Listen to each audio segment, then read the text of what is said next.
Netcasts you love. From people you trust. This is Twit. Bandwidth for the Tech Guy is provided by CacheFly.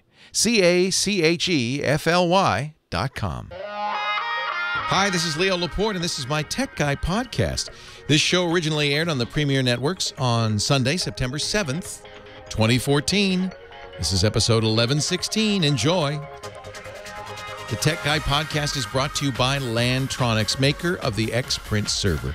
Print from any Android phone, tablet, Chromebook, or Kindle Fire to virtually any printer. For more information, visit xprintserver.com/twit and enter the code TWIT to receive free shipping on your order. And by Gazelle, the fast and simple way to sell your used gadgets. Find out what your used iPhone, iPad, or other Apple product is worth at gazelle.com. Well, hey, how are you today? Leo Laporte here, the Tech Guy. Time to talk about computers and the internet and home theater and digital photography. Of course, smartphones too, anything with a chip in it. My phone number, if you'd like to join the conversation, is 8888-ASK-LEO, 888-827-5536. Toll free from anywhere in the U.S. and Canada. We have international listeners, too, thanks to the internet. So if you're listening outside the U.S., please don't hesitate. Still call that number. But you probably want to use Skype to do it if you want to avoid any cost. The website, techguylabs.com. One of the reasons I've been doing this show, and I've been doing it since the early 90s, is because I feel like a lot of times the things that really matter to us in technology don't get covered or don't get covered intelligently on traditional news outlets. And I feel like we need this information. And I'll give you an example. Here's a story you will not hear, I predict. Maybe I'm wrong, but I don't think you're going to hear this on CNN. You're going to read about it in the newspaper. This is a story, though, that I think impacts each and every one of us in a way. Do you use Yelp? Do you know what Yelp is? Yelp is a website, but also a great application where you can see reviews. And it's funny. The world divides itself, I think, somewhat into Yelpers and Zagatters. I'm a Zagatter. I use Zagat Guide, the Zagat Guides. Google bought them. They're in Google Maps, and I read the reviews there. But I think there are a great many people, I meet them all the time, who will not go to a restaurant, a hotel, will not use a service unless they check its review on Yelp.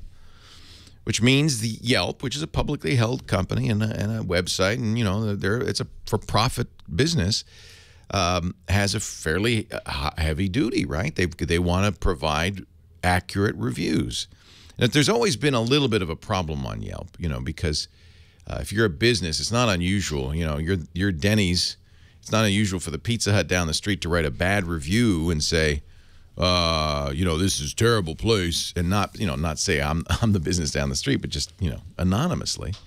And I think there's also a little bit of a problem on Yelp where the businesses themselves will write good reviews and say, hey, I love the food, and then you can't trust it. But I think, first of all, Yelp does try to get rid of those bogus reviews, but also I think we've learned as users, if you, believe me, nowadays, if you buy something on Amazon and you don't read the reviews first, you're making a mistake. If you go to a restaurant, you don't check the reviews, you could make a mistake. And so it's useful.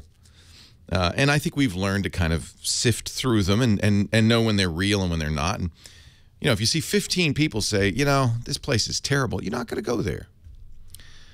Well, get ready, because I think Yelp has made a very bad mistake here. And I think in some respects, Yelp is no longer going to be the go-to place for reviews. They just won a big court battle in the Ninth Circuit Court of Appeals. So this is a federal court. Judges ruled 3-0, a 3-judge panel, that it was okay for Yelp to manipulate the ratings, to remove good reviews, and this is the thing that really bugs me, and in fact, if somebody buys an advertisement on Yelp, to give them better reviews. Yelp has the right to charge for legitimate advertising services. The alleged threat of economic harm, wrote the judges, is at most it's just hard bargaining, the judges said. It's just a tough negotiation. What? Business owners who are suing Yelp cited evidence like watching 9 5-star reviews for their business disappear after refusing to buy ads on Yelp and then reappear when they did. Just hard bargaining, said the judge. One business, the Cats and Dogs Animal Hospital of Santa Barbara, said that a sales rep from Yelp said, "We'll hide negative reviews if you give us some money." Not only did Yelp defend this case in court, they won, and the judges said, "That's fine, that's just hard bargaining." The plaintiffs failed to prove extortion by threatening economic harm. Yelp said, "Well, we're obviously happy the court reached the right result and saw through these thin attempts by a few businesses and their lawyers to disparage Yelp and draw attention away from their own occasional negative review." I don't think it's quite the case. I think these companies were complaining of legitimate manipulation of the reviews. There's always been this kind of buzz around Yelp that, maybe if you paid them, they'd give you better reviews. There's also a shareholders lawsuit right now going on that says Yelp manipulates reviews and ratings. The shareholders aren't happy. And in the shareholders lawsuit, they point out that the Federal Trade Commission has received more than 2,000 complaints about Yelp related to this, many related to this extortion issue. "Oh, but it's just a few businesses and their lawyers disparaging us," says Yelp. There's another suit saying Yelp's claim of having the most trusted reviews is false and false advertising. So I wanted to bring it up because I think you probably won't hear about this. But many of us have been trusting the Yelp reviews, and now I have to say they're cast into doubt. Somebody in the chat room, Garth said, "Did Yelp threaten to give the court a bad review if they didn't rule in its favor?" Maybe. Your Honor, it would be a terrible thing if the Yelp review for this 9th District Court of Appeals were to be very negative. But I think we can help you here. In a related story, apparently people are so upset about Joan Rivers passing, and R.I.P. She was just a wonderful talent. If you haven't seen the documentary about her, which was made a few years ago, it's on Netflix and it's so great to watch. But Joan Rivers fans have gone to Yelp to trash the clinic where she had that procedure that put her in the hospital and eventually caused her death. Here's a 1-star review that was posted a couple of days ago on that Manhattan clinic. "This is the place," the review says, "that killed Joan Rivers. Don't go there unless you have a death wish." That's the kind of review that could really hurt business, I think. Wow. And only 3 stars. I think if you're going to get a procedure, you probably don't want to go to the 3-star clinic. You might want to, I'd hold out for 4, maybe 5. I don't know. I'm just saying. This is an interesting new form of revenge. We saw the French restaurant, was it French, that sued a French blogger for a bad review and won in the French courts. The blogger had to take down the bad review.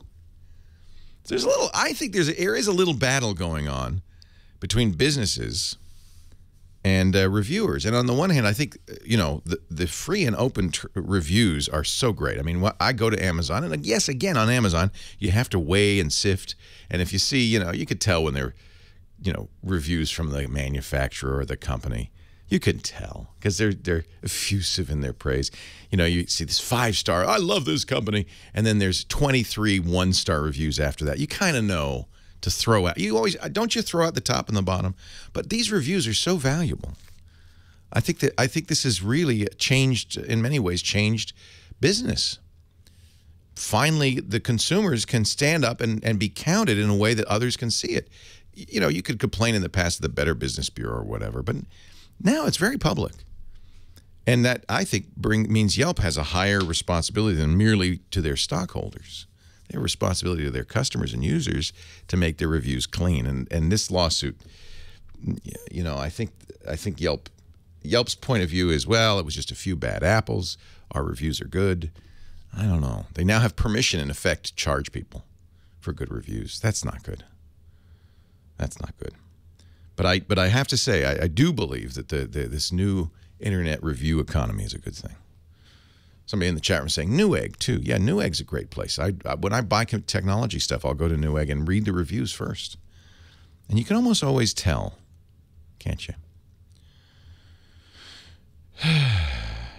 8888 Ask Leo, where do you go to get the best reviews? I hope you go here.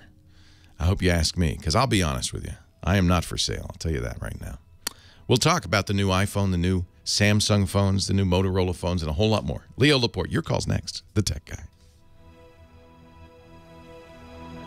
Mick says, I just gave a powerful review on Amazon for some really tasty Vienna sausages. Feel free to counter the review or enjoy the delicacy. I will. See, that's the other good thing. You know, when you go to Amazon and you go to Vienna sausages, you're looking at reviews from people who love Vienna sausages, presumably, right?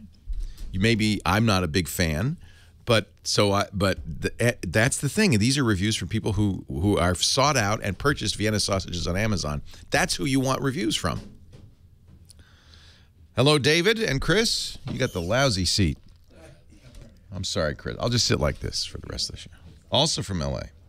You're in the music business? Yes, sir. What do you do? I'm a lawyer, but I interesting. New musical artists. Oh, how fun. Isn't that fun? Travel all around the world to find new music and bring it to everyone in the world. That's great. I always feel like there's so, you get in the subway and there's these great musicians, and I feel like there's so many great musicians out there who are, working for handouts. Yeah. There's so much talent in the world. And I think that's a great thing. Go find them, give them a chance. Well, nobody in the record business is doing it, so Is R&D dead? People don't do it anymore? Or not really? You're doing the classic A&R stuff. Yeah, that's what I'm doing. Yeah, that's neat. So even the labels don't do A&R very much anymore? No. They can't afford it, or? No. They depend on guys like me to go out and find develop it to... So you're like a freelance scout. Well, yeah. Kind of. That's right. Yeah. How neat. Yeah. I get them to the point where they can make a record and play at a big concert. I just had a 17-year-old band from Ireland open for Imagine Dragons. Oh, that's neat. After I developed them. That's neat. And so the development process is as much a manager then, really. Oh, yeah. Yeah. And then I connect them. You're like Brian Epstein. You're like grooming them and getting them together, telling them this is what you need to do. Connect them with the companies and with established managers. That's neat. Then I still oversee all that. That's great. They don't screw it up. That's great. So you don't end up managing them, but you get them kick-started. Yeah. Well, I oversee the management. Right. Yeah, they need that. Yeah. I always say that. I have somebody who manages me. But I always say that is that artists are the worst people to run their careers because we're artists. We just want to do our thing. You need somebody like Lisa who pays attention to the numbers and the bottom line and keeps you safe and protects you. I think that's really true. I tell that to a lot of the talent that I work with. Find somebody with a business mind if you don't have one. Take care of the business so they can Yeah, so you can do your art. That's right. Yeah. Yeah. The big white box at Apple's event is a fashion runway. You know, Ryan, I've been seeing that they invited some fashion people. How interesting is that? Yeah, I want to get the hint. Albert Pinheiro, that's the hint, the Motorola hint. I'm getting that. I was a little hurt because Motorola did not invite me to their event in Chicago. Andy got to go. I did. Thank you, Dr. Mom. I haven't had a chance to read it. And so Andy got the new Motorola X.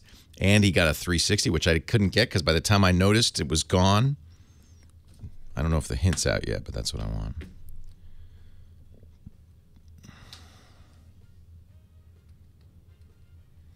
But Renee is invited to Apple events. I'm not. The good news is we have 2 out of the 3 Mac Break Weekly hosts that were invited. Just not me. That's all right. I have to stay home anyway. Leo Laporte, the tech guy, 8888. Ask Leo. Heather Hummon, the phone ranger, taking your calls. Heather, you're an iPhone user. I need to talk to a real person. Because those of us in the biz, you know, we're in a kind of a bubble. And we don't really know what real people think. So you're the one real person I know. So I'm going to ask you some questions now. Were you aware that there's an Apple event on Tuesday, that there will be a new iPhone? Did you know that? A little hard to escape it in this area. I guess so. And the People know studio, that. obviously. I think people know that, Yeah, right? even on the streets in San Francisco, it's being discussed. Yeah.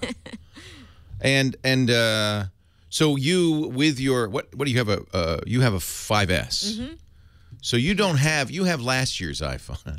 And by the way, that's a fashion thing to say. Oh, you have last year's thing. Elvis Costello wrote a song. Yeah. Last year's That's model. fashion, isn't it? And I think we've gotten to the point now with smartphones where they all pretty much do the same thing. Like only somebody who's really paying close attention would know the difference. Okay. They're a little different shape, a little different size, different color on back. But they all have cameras, they all have phones, they all have calendars, they all have contact lists. A personal assistant. They all have Angry Birds. There's no smartphone that doesn't have Angry Birds or whatever the game, Flappy Bird or, they all pretty much do the same thing. You poke a button and it connects you to your mom. Yeah, they all have Ta-da. Facebook. They all have Instagram. So I think, an alien coming to the Earth would say, well, they're really, these are all the same. Why would you choose one or the other? Well, why would you choose one kind of car over the other, or one kind of clothing? It's fashion.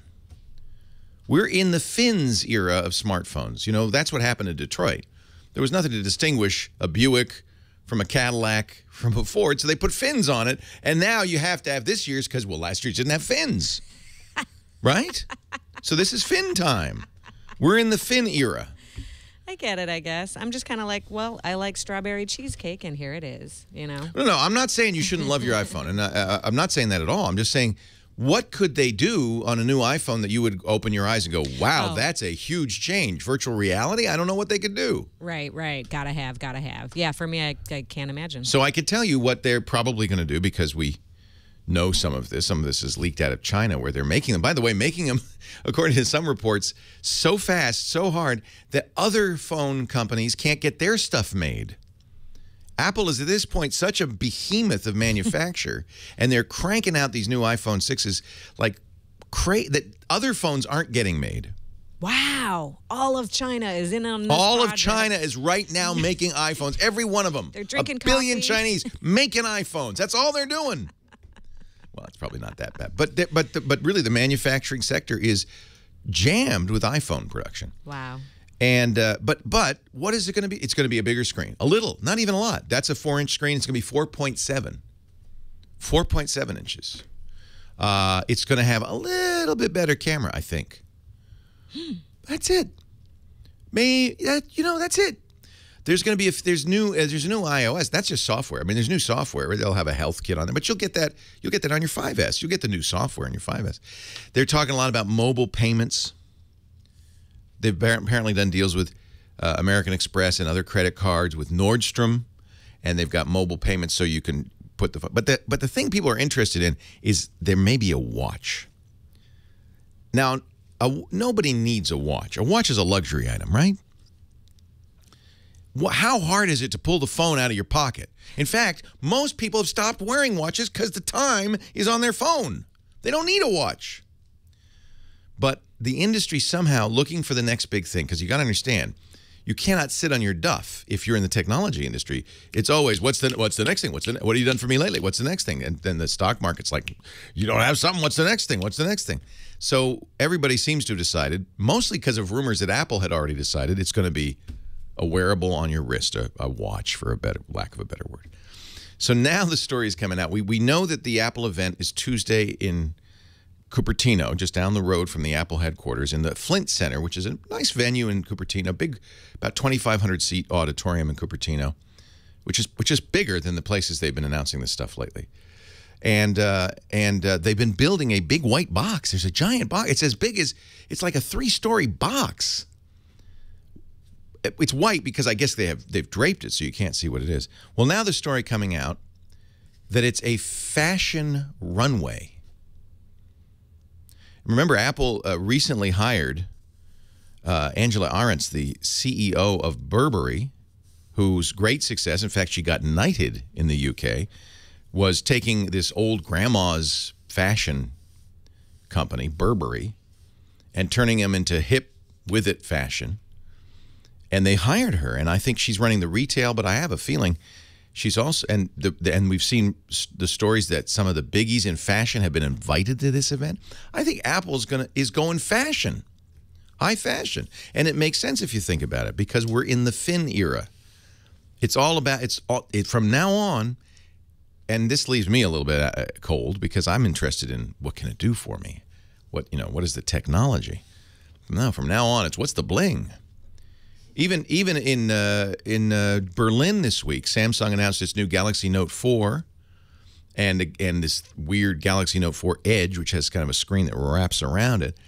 And what did they make a big deal about? And now with how do you say that? Swarovski? There you go. Swarovski bling on it. It's got, this is official model with bling on it.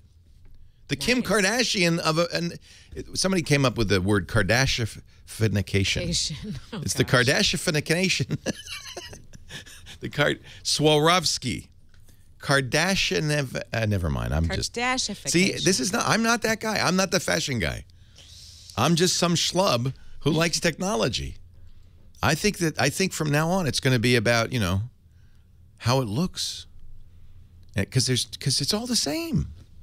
There's a dozen wristwatches and smartwatches now. They're all doing the same thing, roughly. It's all about style. Now I understand why Apple bought Beats, for instance. Here's a perfect example. $3 billion for a company that makes mediocre headphones. Let's face it, they're mediocre headphones. They weren't even making much money because their mediocre headphones turned out to be very expensive to make. But Apple bought them not because they're great headphones, because it's a great fashion brand, isn't it? The kids love to wear the little lowercase b on their ear. It's about style. It's about fashion, not about technology. That's okay. But I think, Heather, you're going to have a bigger role to play on this show going forward because I can't pronounce Swarovski. That's perfect.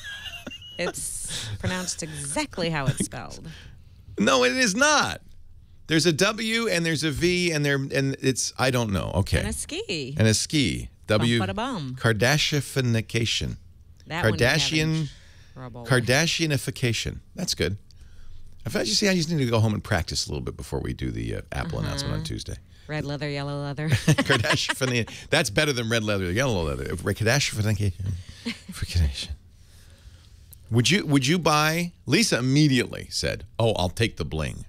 She loved it. She says, "I want the new iPhone and I want it with Swarovski crystals on the." But I said, "No, Lisa, it's not the iPhone. It's you have to buy a Samsung." I don't care. I'll buy it then, because I want the crystals. 8888 Ask Leo. You know what I just did? I used up this whole segment. Let's come back and we will take calls right after this. Leo Laporte, the tech guy. Kardashified. Yes, it could be Kardashified, but I like Kardashianification. I think that's a good word. Kardashianification. Okay. Kardashianification. Kardashianification. Swarovski Kardashianified. Kardashianification. It's kind of weird because I'm like, there was a little thing where you could do that to your stuff at home in the 70s. The bling kit. Yeah. The Bedazzler. The Bedazzler. The Bedazzler. That's what glue guns are for. Swarovski, they're just glass beads. They're not crystal. It's just glass beads. It's the same thing. But it's classy because it's Swarovski's from Austria. Or am I wrong? I'll wear my Swarovski ring someday. Do you have some Swarovski? Oh, God, it's amazing. It's just a big chunk of crystal and a gleam. Crystal, but what is crystal? I guess you're right. It's glass. Big deal. It's just there's lead crystal, has lead in it. It's glass with lead in it, but it's still glass. It's not glass because it would be very hard to break. I'm tough on jewelry. Okay, so the chat rooms, see, I don't know anything about this. Dr. Mom says real Swarovski is excellent crystal. But what is on the back of a Samsung Galaxy Note 4? Is it real Swarovski? That seems like a bit much. When I was hanging out with my girlfriends, this friend was like, "Look at these jeans, aren't they cute?" And they had crystals all over the pockets. Bling on I was like, "Gross! Bling. Are you kidding me?" Bling. All right, is somebody wearing those today? They're just glass beads from Austria. That's it. It's the Bejeweler. What is it called? The Bejeweler? The Bedazzler. Bedazzler. I think was a 70s thing. Am I right, you guys? 70s? I think they still sell it on TV. Oh, probably. It's back again. As seen on TV, the Bedazzler. It rhinestone-ified everything. Yeah. So you could just put it on your jeans and your jacket. Go to getbedazzler.com and you can get one. Well, maybe not. Yeah, here it is. It's easy, and that's Kim Kardashian. Oh, no. Easy, fun, and fabulous. Snap, Ta-da. push, and pop. It's only $19.95 with shipping and postage. And now you don't have to be the humdrum you. You No, can be like look a at it. Hollywood celebrity. So don't buy the Samsung Galaxy Note Swarovski edition. Get the Bedazzler. You get 50 clear rhinestones, 50 assorted color rhinestones, 150 studs, and 15 Bedazzler patterns, plus a bonus mini Bedazzler so you can keep it in your purse and bedazzle things as you go to work and back. Oh, look at that. Order today. You'll receive the Bedazzler. It's kind of the same thing of like, I don't care for nail art. It's $19.95, and then there's $8 S&P. Shipping and Oh, and you get the mini Bedazzler if you pay another $8. Oh, man. But I want the mini Bedazzler. You order that right now. Oh, it's easy, fun, and fabulous. It's the amazing stud and rhinestone setter. You know, your microphone is looking super boring. and Oh, plain I should right bedazzle now. microphone. Yes. I used to have a gold mic. What happened to my gold mic? Did Bob Heil ever fix it? Did it not work? It got lost? I'm seeing gold with emeralds and rubies. What happened to that gold mic like 2 or 3 weeks ago?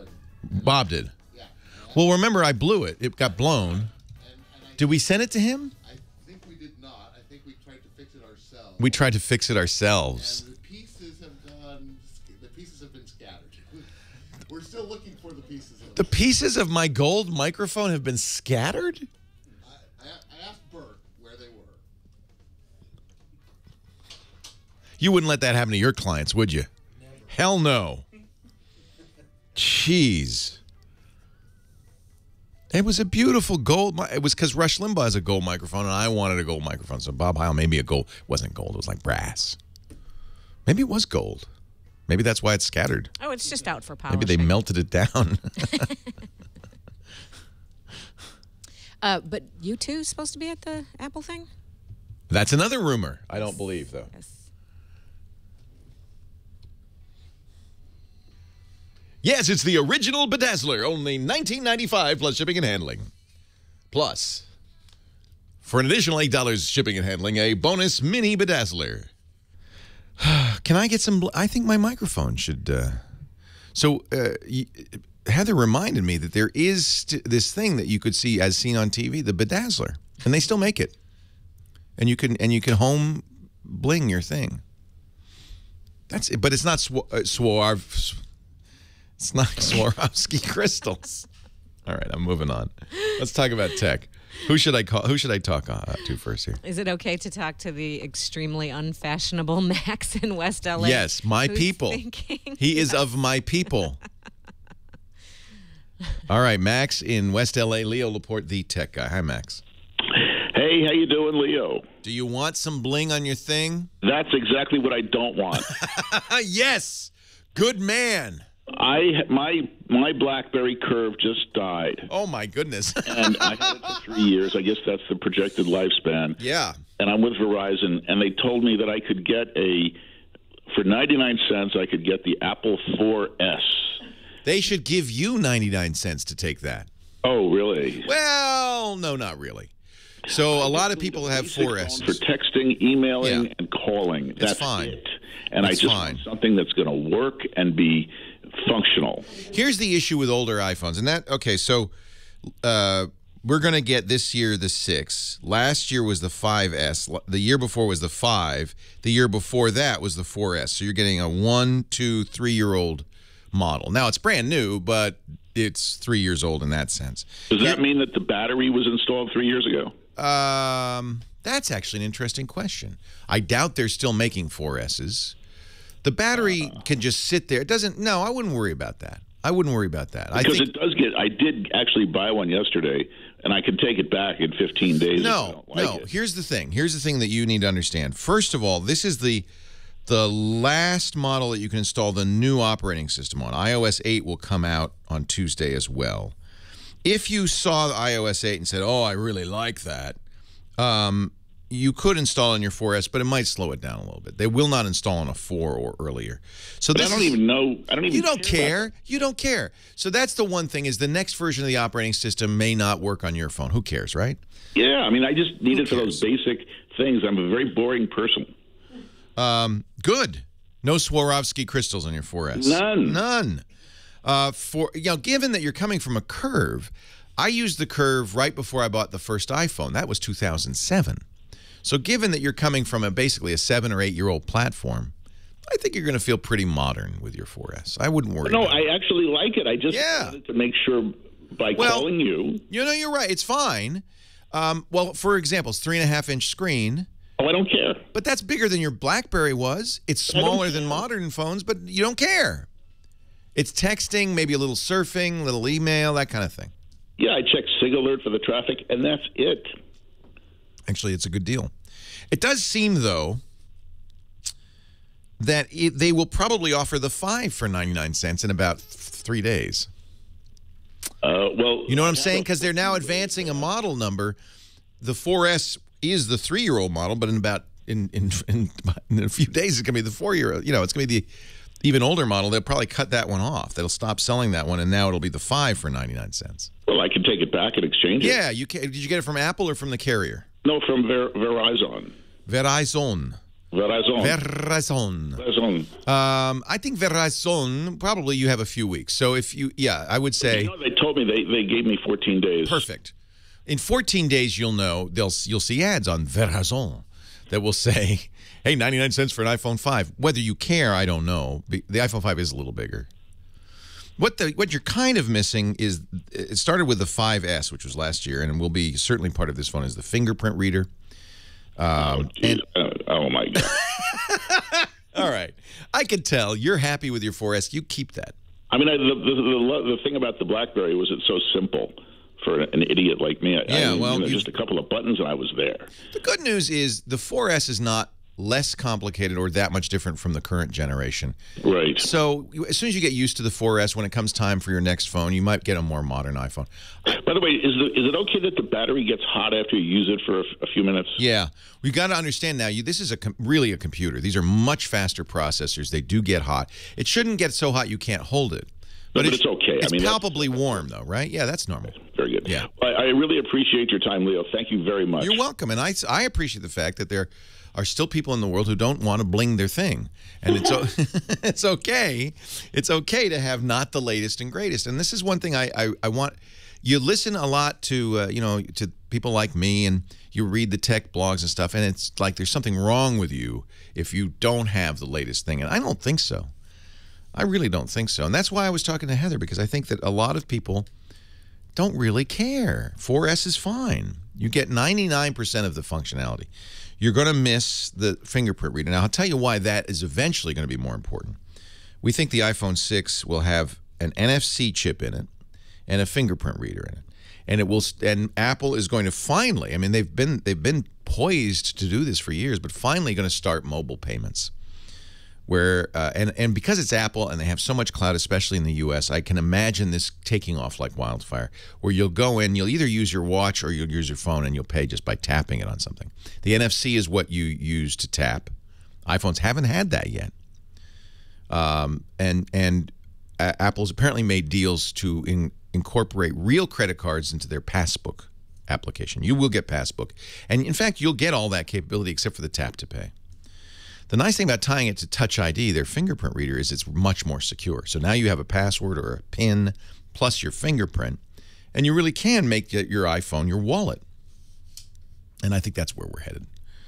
But you know what? It's going to take a while, because not only does Apple have to implement this and get all the card companies to get involved, but then you got to get merchants to say, okay, we'll support it. And currently, it's Starbucks and McDonald's, and I don't know of a lot of other places that support this tap to pay. So that has to happen. Gas stations are starting to do it. I've noticed a few gas stations.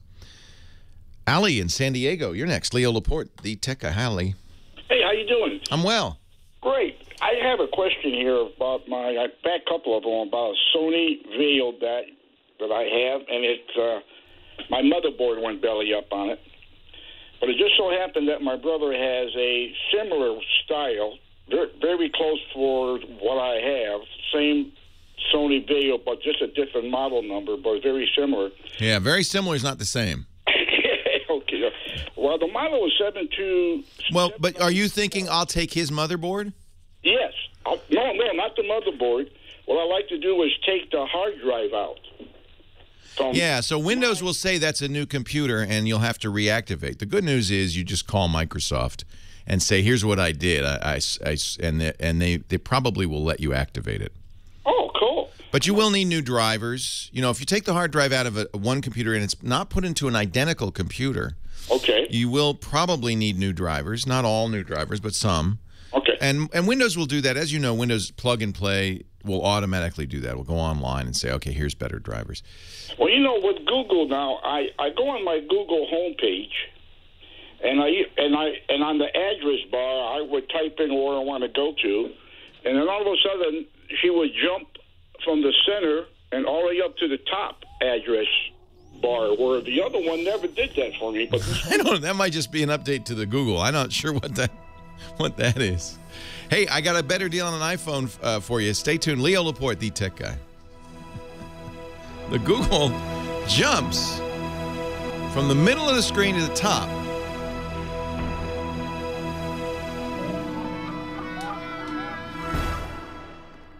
Well, I'm definitely getting the leather back on the Moto X, yeah. So I guess I do like bling.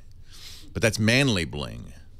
That's a dead cow. That's not Austrian crystals. We're going to continue with the Tech Shy Go in just a moment. I don't know what show that is, but first a word from our friends at Lantronix, the makers of the Xprint server. This is such a great solution, especially for those of you who have a printer you love, but you don't want to get a new one, and yet you want to be able to use kind of the new printer technologies like Cloud Print from Google or AirPrint from Apple. If you have an iPad or an Android device and you want to print from it, for a while that was something I would have to just tell people, no, you can't do that. But now you can, and Lantronix makes it easy with their Xprint server. If you visit xprintserver.com/twit, you can find out about the Google Cloud Print edition of the Xprint server. It's just a little box. You know what? I tell you, you might be disappointed because there's no configuration. You don't have to buy anything extra. You don't have to download any software. You hook up to 8 USB printers to it, and all of a sudden, they're Wi-Fi printers, even if they were just USB before. It'll support up to 10 network printers and 8 USB printers, and then all of them are Cloud Print capable, which means you can print to them from a Chromebook, from an Android device, from a Kindle Fire. You can print to them from the internet. I literally print to my computer from here. I could print to my computer at home over the internet. This is an amazing little box. Turn your old USB printer into a Wi-Fi printer and get Cloud Print too. This works with over 4,000 top brand printers. Couldn't be easier to use. It's automatic discovery of all those printers. You don't have to enter anything in. It sets them up automatically. Basically, you open it, you plug it in, and you start printing. If you want to get advanced, they do have a web interface. You can go right into it and play around with it, but you don't need to. It's great for home or office. It's $149.95, and I tell you, if you shop around, you will see what a great deal that is to Wi-Fi enable any printer. For $150, you can support up to 10 printers, network printers, and 8 USB printers all at the same time. Schools love them. Businesses love them. I use them at home. You're going to love it too. And when you go to xprintserver.com/twit and use the offer code TWIT, you'll get free shipping on your order. They'll get it to you fast. xprintserver.com/twit. If you've been trying to figure out, how do I print from my phone, my Android device, my Kindle Fire? If you've got a Chromebook, this is such a good solution. xprintserver.com/twit. Thank you, Chris Marquardt. I will see you at past. I saw your chat thing. Lunchtime? Yeah. Oh, already? Wow, this is good. I live a good life. We'll get it to you by noonish. We try. Noonish. Let me look at the beautiful Petaluma Market. This is all the stuff you don't see on the radio. I'd like a large tomato basil soup, please. That is something we can accomplish. I love that. Yes. I won't make Needles go get me an Italian sub. I get that. No, I know. It bothers Needles to do that, though. It's like so against his religion or something. Not chicken? It's not chicken or zucchini. He won't eat it.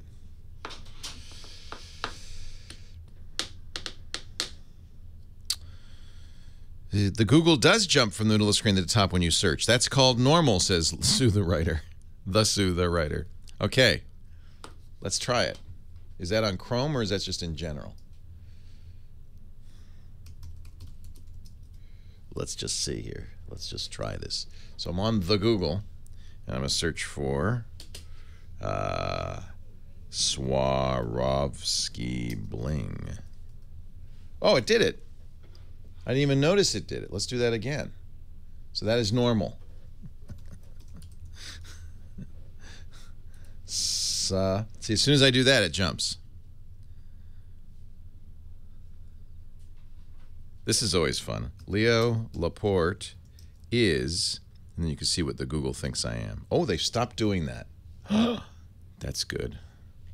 People complain about that.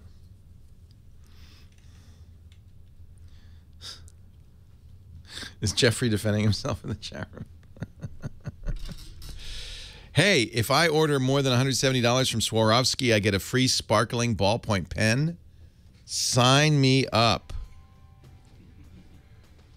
Sign me up. Are you guys about to take off?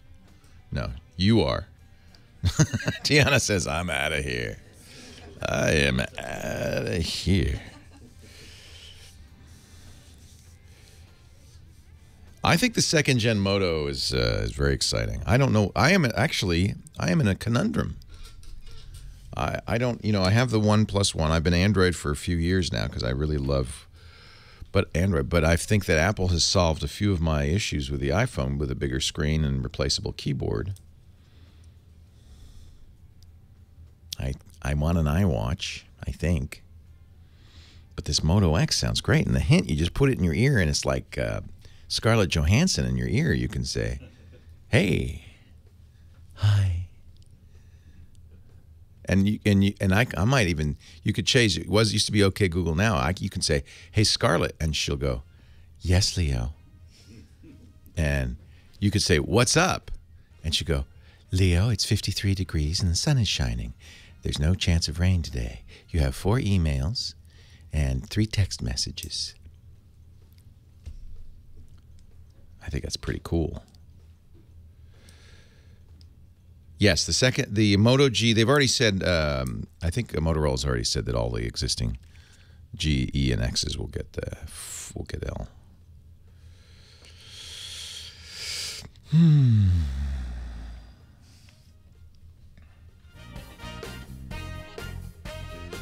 There's a limited edition LG OLED curved TV with Swarovski crystals.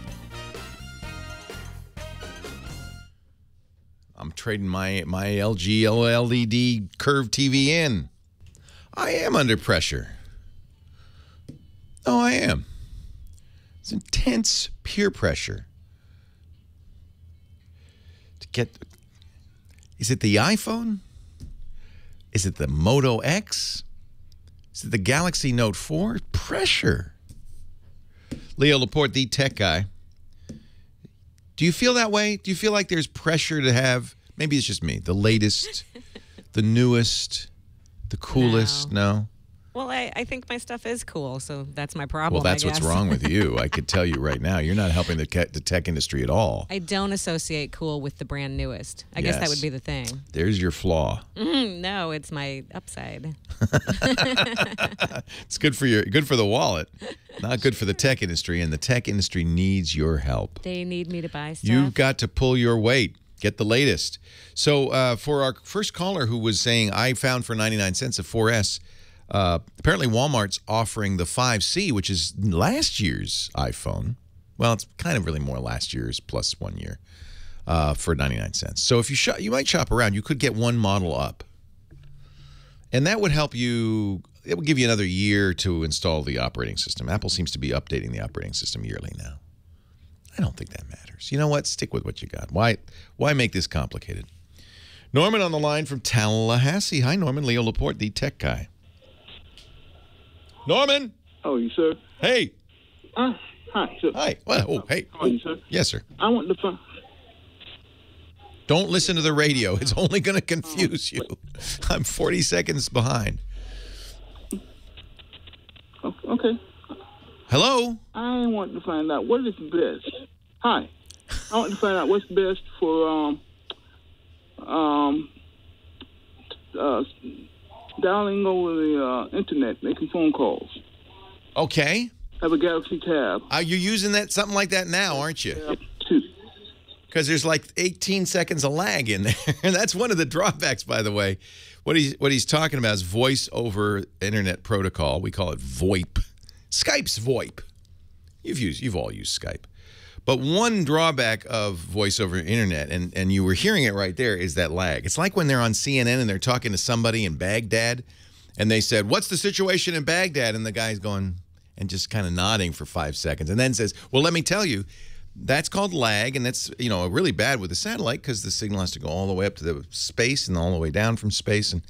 But VoIP can do the same thing. It's not going to space, but it is going through the internet, and the internet's kind of an unpredictable place, and sometimes that sound might take a few seconds to get to the person and then a few seconds to get back. And anything more than a second or two of latency really is disconcerting. You could hear how hard that was to have a conversation.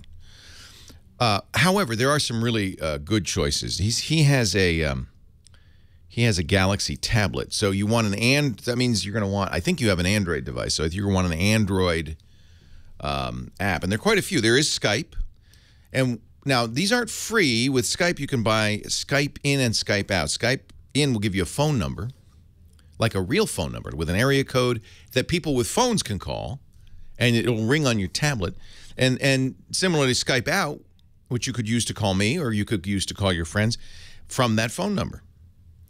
And I don't know what the price is. At one point, it was $99 for a year, and I think that Microsoft has changed it dramatically. So you'd have to go to Skype.com, SKYPE.com, to see what the current pricing is. Another solution is Google Voice, which lets you make inexpensive calls to phone numbers, and you'd even get for free. You get a phone number. I use Google Voice, and I put that on my iPad, and when my phone rings, my iPad rings. Wow. And I can actually answer calls on my iPad. That's awesome. There are many solutions like this. There's Tango. There's Viber. I suppose we could put a list on the website of the VoIP solutions that will run on Android. Now, the nice thing about this is they use the phone system ultimately, so you don't have to call somebody on Android. You can actually call somebody on an iPhone, or a regular phone for that matter. So there's some good choices out there. I think I was using Tango for a long time, and the problem, of course, is it's hard for these guys to make money with free services like this. Tango.me, and I believe this runs in an app on both iPhone and Android. It's pretty cool. It's just one of many. Now, latency is a problem on all of them. It has more to do not with the software, but with your own internet connection and the state of the internet as you're making those calls. You heard quite a bit of latency there. Skype is $2.99 for unlimited U.S. calling. That's, I presume, a year or a month web. Somebody in the chat room is giving me prices. But you could go to Skype.com and find out. I liked Tango. I was very happy with it. But there is always a little latency, a little lag like that. Dave, Ayersville, Ohio. Hi, Dave. Hey, Leo. How you doing today? I'm well. Welcome to the show. Hey, I got to thank you here. I've been actually following you since the Tech TV days and screensavers. I still got my Windows 98 NES PC modded and that I built. Wait a minute, really? Inspired. Yeah, it's sitting in my room. Runs the emulators in Windows 98. That's awesome. But yeah, I've been a fan. But I wanted to ask you some questions. I guess I wanted to add some bling to your app stores on your phone. All right. Development-wise, I'm just out of college, and I'm really interested in mobile application development. And I guess a lot of You're not alone. I would guess all your peers. You were a computer science major? Yep, correct. Yeah. Yep. I guess your peers are all very interested. Did you take classes in app development? Yeah, there's actually one course on mobile application development, and a couple other courses had term projects that were Android applications or iOS. It's always a little risky to do the current hot thing because it's it's not going to be hot forever. But so you're a little bit chasing the wave, right? And apps are the wave right now, that's for sure. Yeah, for sure. And I guess a lot of the experience I've had is in Android. A lot of the apps that I've done is natively in Android, and they were projects. But looking forward, everybody's got either a lot of people, whether it's iOS, Android, Windows phones. I'm looking independently developing, I guess, spending the time to develop native in each of those platforms, that's a lot of time. It's I was a lot of wondering work. And I guess I was wondering if, from your experience, if like out in the industry, if there's any like cross-platform, development environments you can use that makes that maybe a little bit easier. I know from what I've heard, maybe developing natively is the best way to go.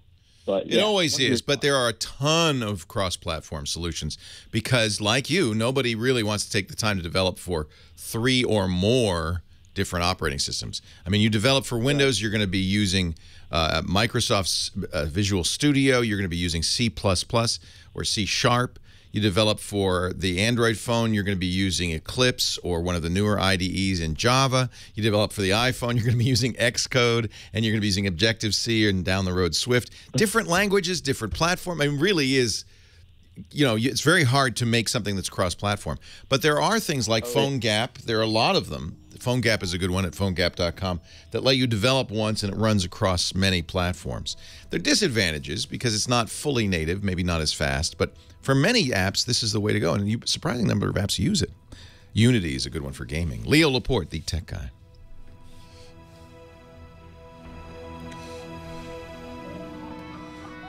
Xamarin is a good one.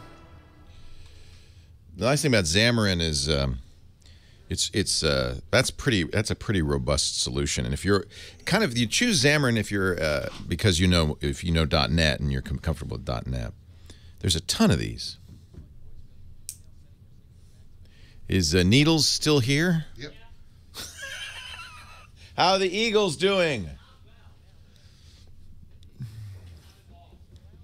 Well, these things happen. I see that the Falcons aren't doing all that well either.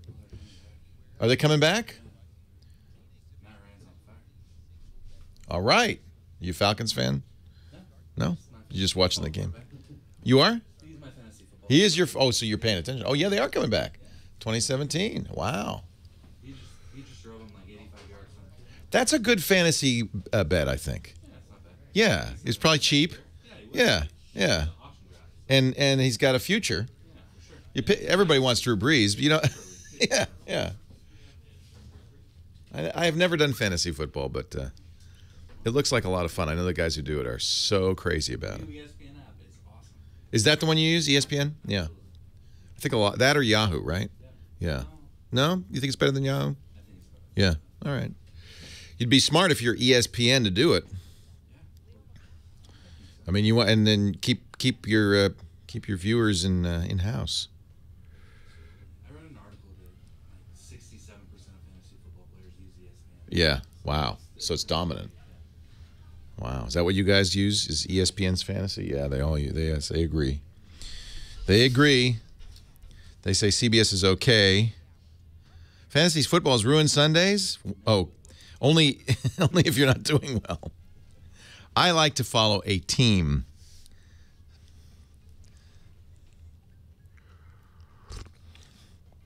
Tech William, I was just saying this morning, I would love to see the Lions do well this season.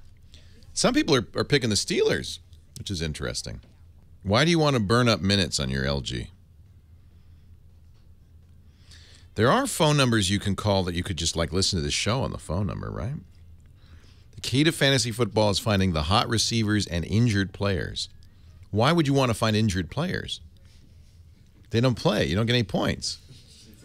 Why would you want those? No, I don't. Somebody's saying, are you excited about a 128 gig iPhone? No, I don't. In fact, I'm happy with 16 and 32 because I don't put much stuff on my phone anymore. I stream most of the music. I put audiobooks on. Those aren't that big. A gig for a book, at most. Oh, you want to avoid the injured players? Well, yes, I would guess that's... Of course, you can't predict who's going to get injured, can you? Niners' defense is hurting. A lot of injuries and a lot of jail time. That's nice.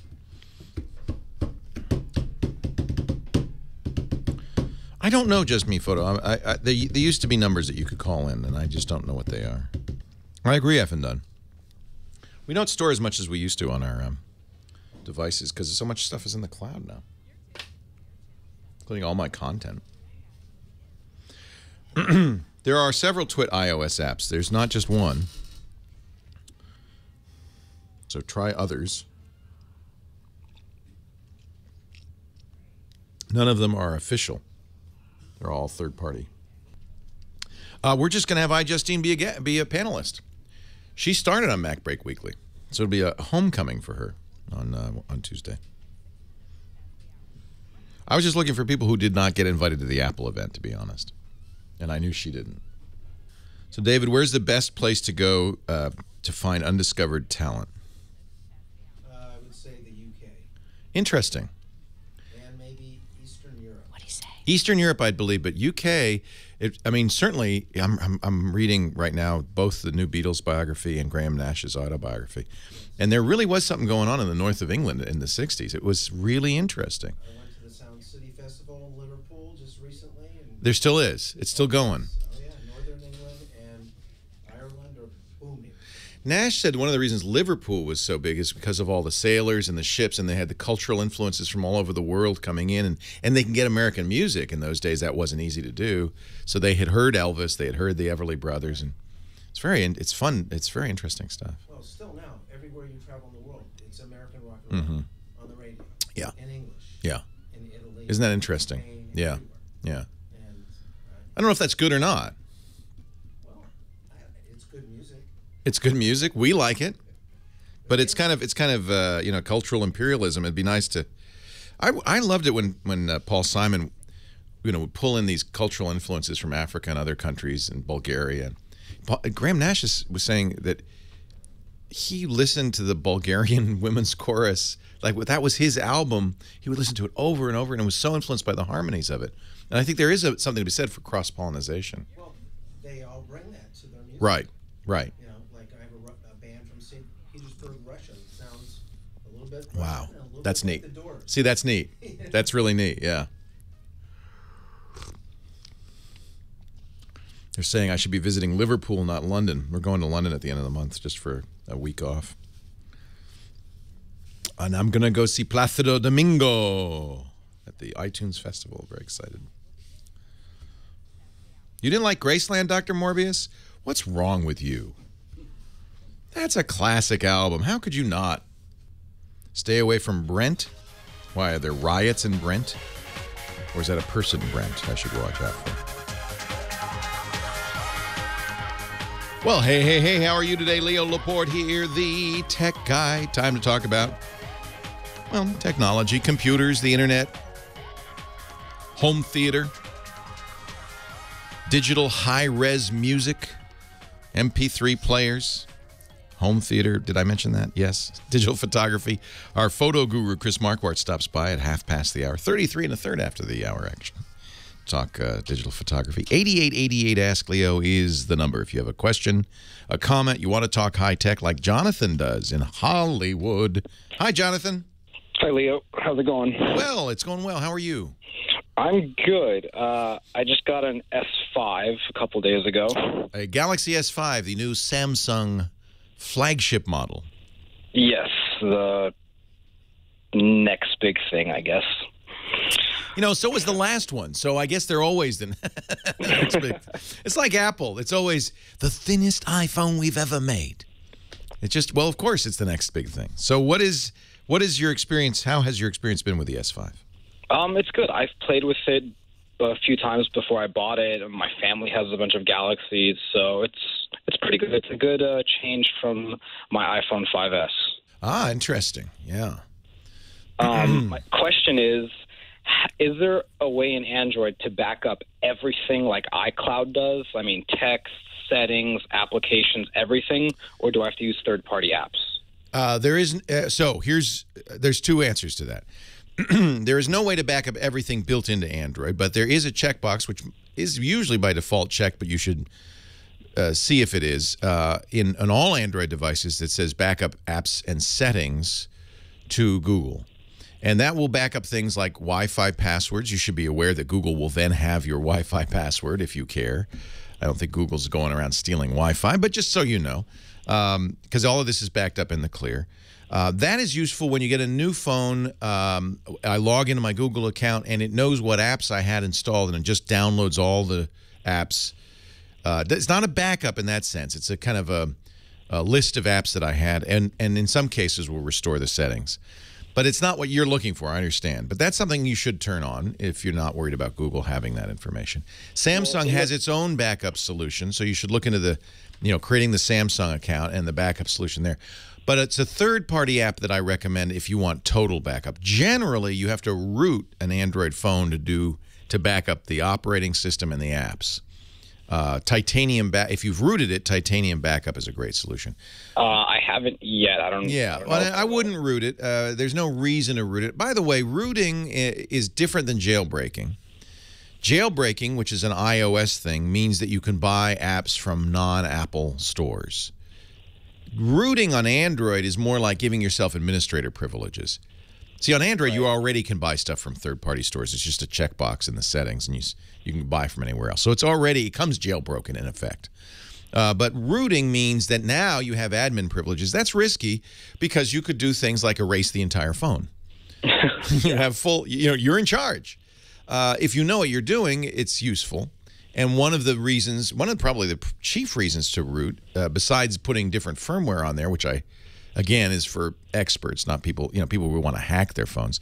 But one of the other reasons would be for backup, and that's Titanium. However, there's an excellent backup solution called Helium.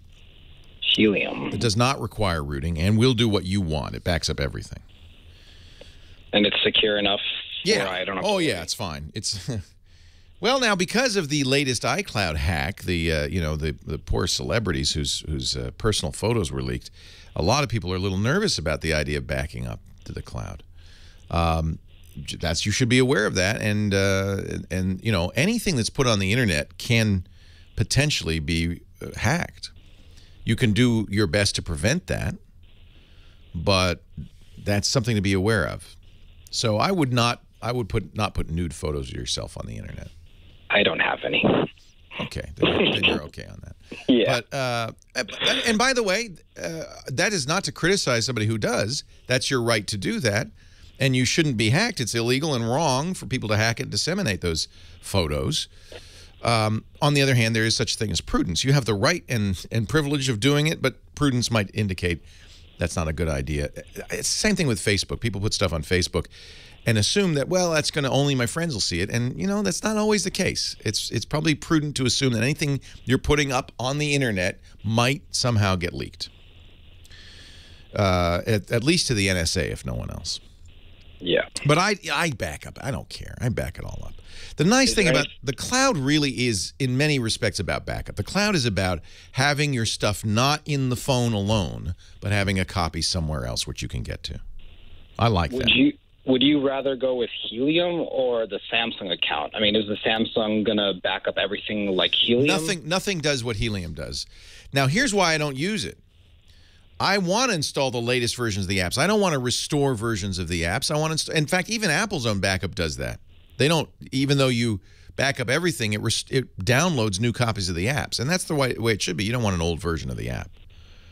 So it's always okay to not store the apps, but just download them. Just do it on Wi-Fi so you don't, pay a big bill.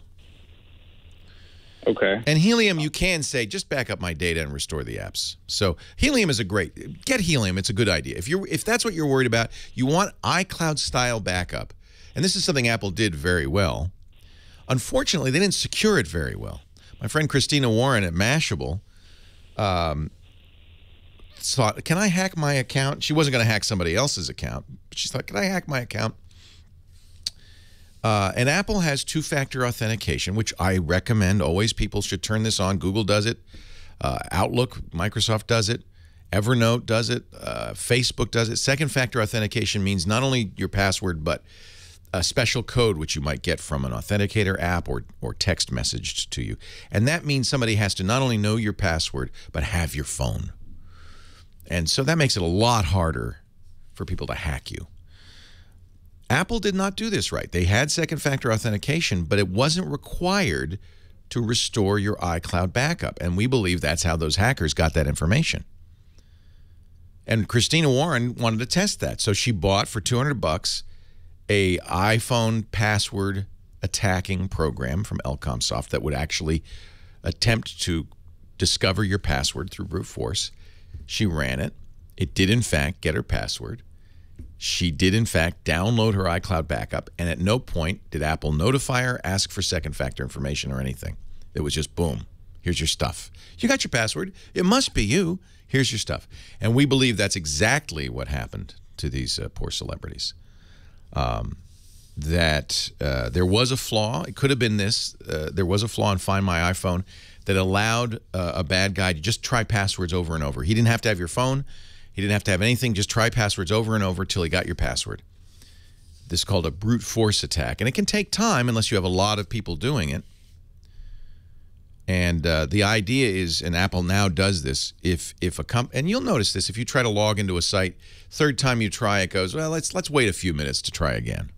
That's called rate limiting, and it keeps people from rapidly trying password after password after password. The faster they can do that, the faster they'll guess your password.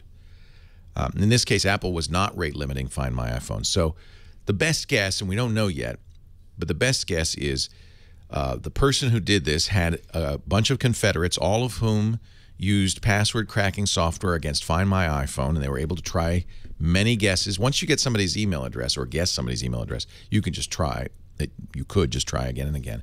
Once they got the password, they download the iCloud backup and they're done. And all the images were in there. And there's strong evidence that that's where these images came from, was iCloud backups. The file names, the folder names, and even the fact that in some cases it was video, which is not stored by PhotoStream. This is iCloud backup. Somebody got their iCloud backup. Now, Apple's fixed the one thing, but they haven't fixed the other, the second factor authentication. I expect Apple to they've got to address this on Tuesday. They've got to make apologies and make amends and say, we're gonna fix this. Leo Laporte, the tech guy.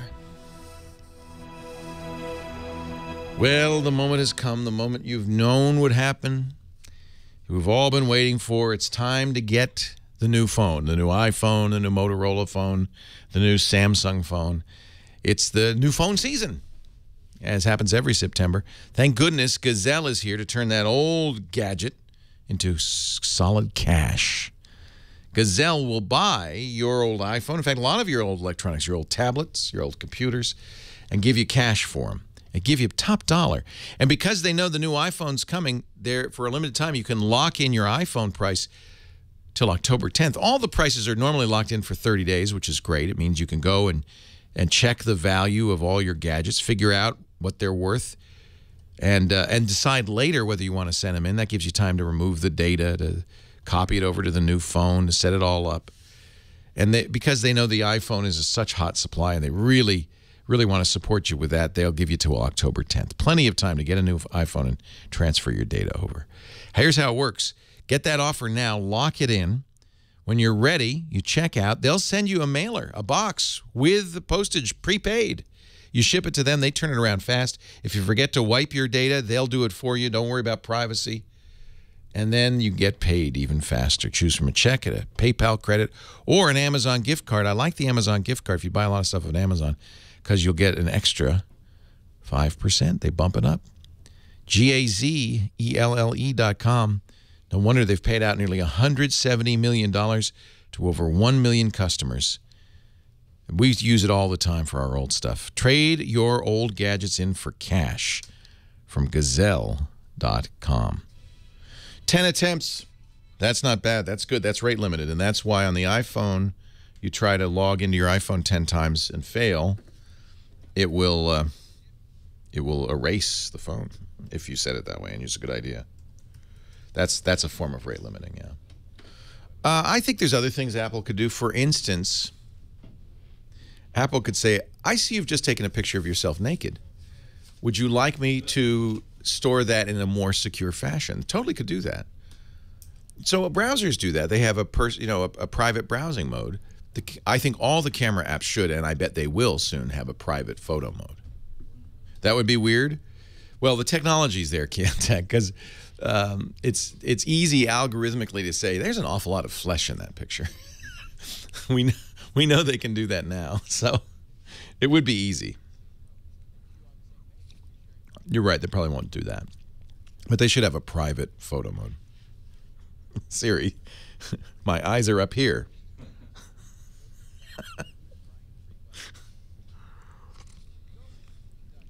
It's not the celebrity's fault. Everybody does it.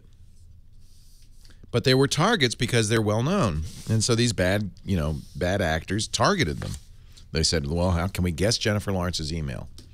And so there's a few things. I should probably talk about this on the air. I did it yesterday, but I should probably do it again. Well, it's so interesting. A few things you should do to mitigate this. You can do stuff to prevent this. Sure. Hey, not the worst thing in the world. Nobody's trying to get my nude photos. I don't understand it. But yeah, the first inclination is to go, well, don't put naked pictures. Yeah, and I don't think that's right. And it's like, it's their don't right buy to do jewelry and right. keep it in your house because you'll get robbed. Right, exactly. Huh? I think that it's not their fault. Don't blame the victim. It's not their fault. These are evil people. Exactly. However, you also have a certain everybody has a responsibility to protect themselves, and I'll tell you how you can do it. Is that fair to say that? Sure. Yeah. Make your nudes tasteful if you're going to do that. Yes. Think of the angles. And the lighting. And the lighting. You can't currently do two-factor on an iCloud backup. Apple does not support that. Apple does not implement its second factor well at all, and they have to fix that.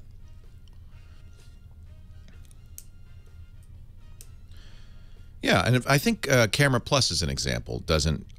You take the picture, but it doesn't put it into the camera roll until you say so.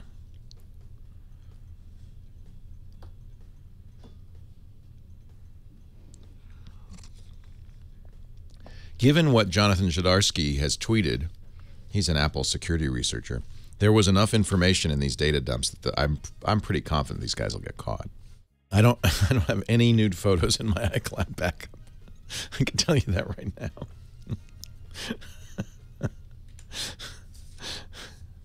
Leo Laporte, the tech guy, 8888. Ask Leo. That's the phone number. I guess I didn't really want to talk about this nude photo issue at all, but I guess what is appropriate for me to talk about is what you should do to protect any data, whether it's nude photos or financial records online, because we are going to store stuff online. And it is a good thing, especially if you're a target, which means if you're a public person, it's a good thing to be aware of the fact that people are going to be attacking your accounts. They're going to be trying to get your stuff. And anything that's on the internet can conceivably be hacked. There are a variety of ways of doing this. There's social engineering, which means, acting, hi, this is Scarlett Johansson and I'd like my account. I don't think they're going to buy that if I call, but you get the idea. Pretending to be somebody, answering the secret questions. One thing is that is a very bad thing to do is this secret question thing, and every company seems to do this. And the reason they do it is because they know people are going to forget their passwords. They're going to forget their passwords. They're going to call, and they're going to say, I forgot my password. And so banks, Apple, other companies, Amazon, have to have some secondary way of identifying you. Sometimes they say, well, what's the last 4 digits of your social? The cell phone carriers do that. That's terrible. That's useless. That's awful. What's your birthday and the last 4 digits of your social? Not a good secondary identification. So they've come up with these secret questions. Who was your best friend in high school? What's your favorite Sesame Street character? Stuff that you would be able to remember the answer to. And usually there's 3 of them. Maybe there's more and they rotate. In Apple's case, there's several of them, but they only give you 2. If you forget your password, you'll go there and it'll say something like, what was your high school mascot? The mistake people often make is they answer that truthfully. I'll say, the Wolverines and my mother's maiden name. And if you're a celebrity particularly, this stuff is discoverable for anybody that's discoverable. But especially for celebrities. They can go on your LinkedIn page and see what high school you went to and figure out what mascot you had. So my strong advice is, I wish companies would stop using this. But, of course, in order for that to happen, we'd have to stop forgetting our passwords. So maybe that's not going to happen. And don't use the last 4 digits as a social. I mean, they need a way to identify. I'm not sure how to best do that. But secret questions are terrible. But if you're going to be posed these secret questions, my strong advice is to lie. Don't say your mother's maiden name. How obscure is that? That's not obscure at all, especially if you're a celebrity. So the problem is it needs to be something you remember. My personal choice is to answer it with a password like random string. You know, just gobbledygook. But how do I remember it? Well, now we get back to, and I've been telling you this for a while, you need a password manager. You need a trusted place where you can store personal private data encrypted, and that will have its own password. That's the one you have to memorize. You don't have to memorize any more than that one password. You could even write it down and put it somewhere safe. That you have to, it's best to memorize it because you'll be using it. And then everything else is stored heavily encrypted within this password manager, including the answers to your secret questions. That way you can make them gobbledygook, but they're all recorded inside your password manager. I use LastPass, and I recommend it, but there are many good choices. KeePass is free. That's open source. LastPass is nice because it works on everything. They have mobile apps. They have desktop apps. They have plugins for every browser. And we've looked at the system that they use, and I can personally say it's secure. For instance, LastPass employees cannot access any of that data. Only you can. Only you know your password. Only you can unlock your data. That's important. They do everything right in terms of protecting you. But there's others. There's Dashlane. There's 1Password. Most of them do the right thing. And so if you've stored this stuff privately, then you can use gobbledygook. It's also important wherever you can to turn on second-factor authentication. You can't totally rely on that, as we've learned, because Apple's two-factor authentication is not very good. What is two-factor authentication? Well, it's just another way of identifying you. There's 3 ways you can identify yourself. Something you know, something you have, and something you are. If you combine any 2 of those, it's a lot better than just one. So a password is something you know. And it's just one factor. With your email address and your password, somebody can steal your stuff.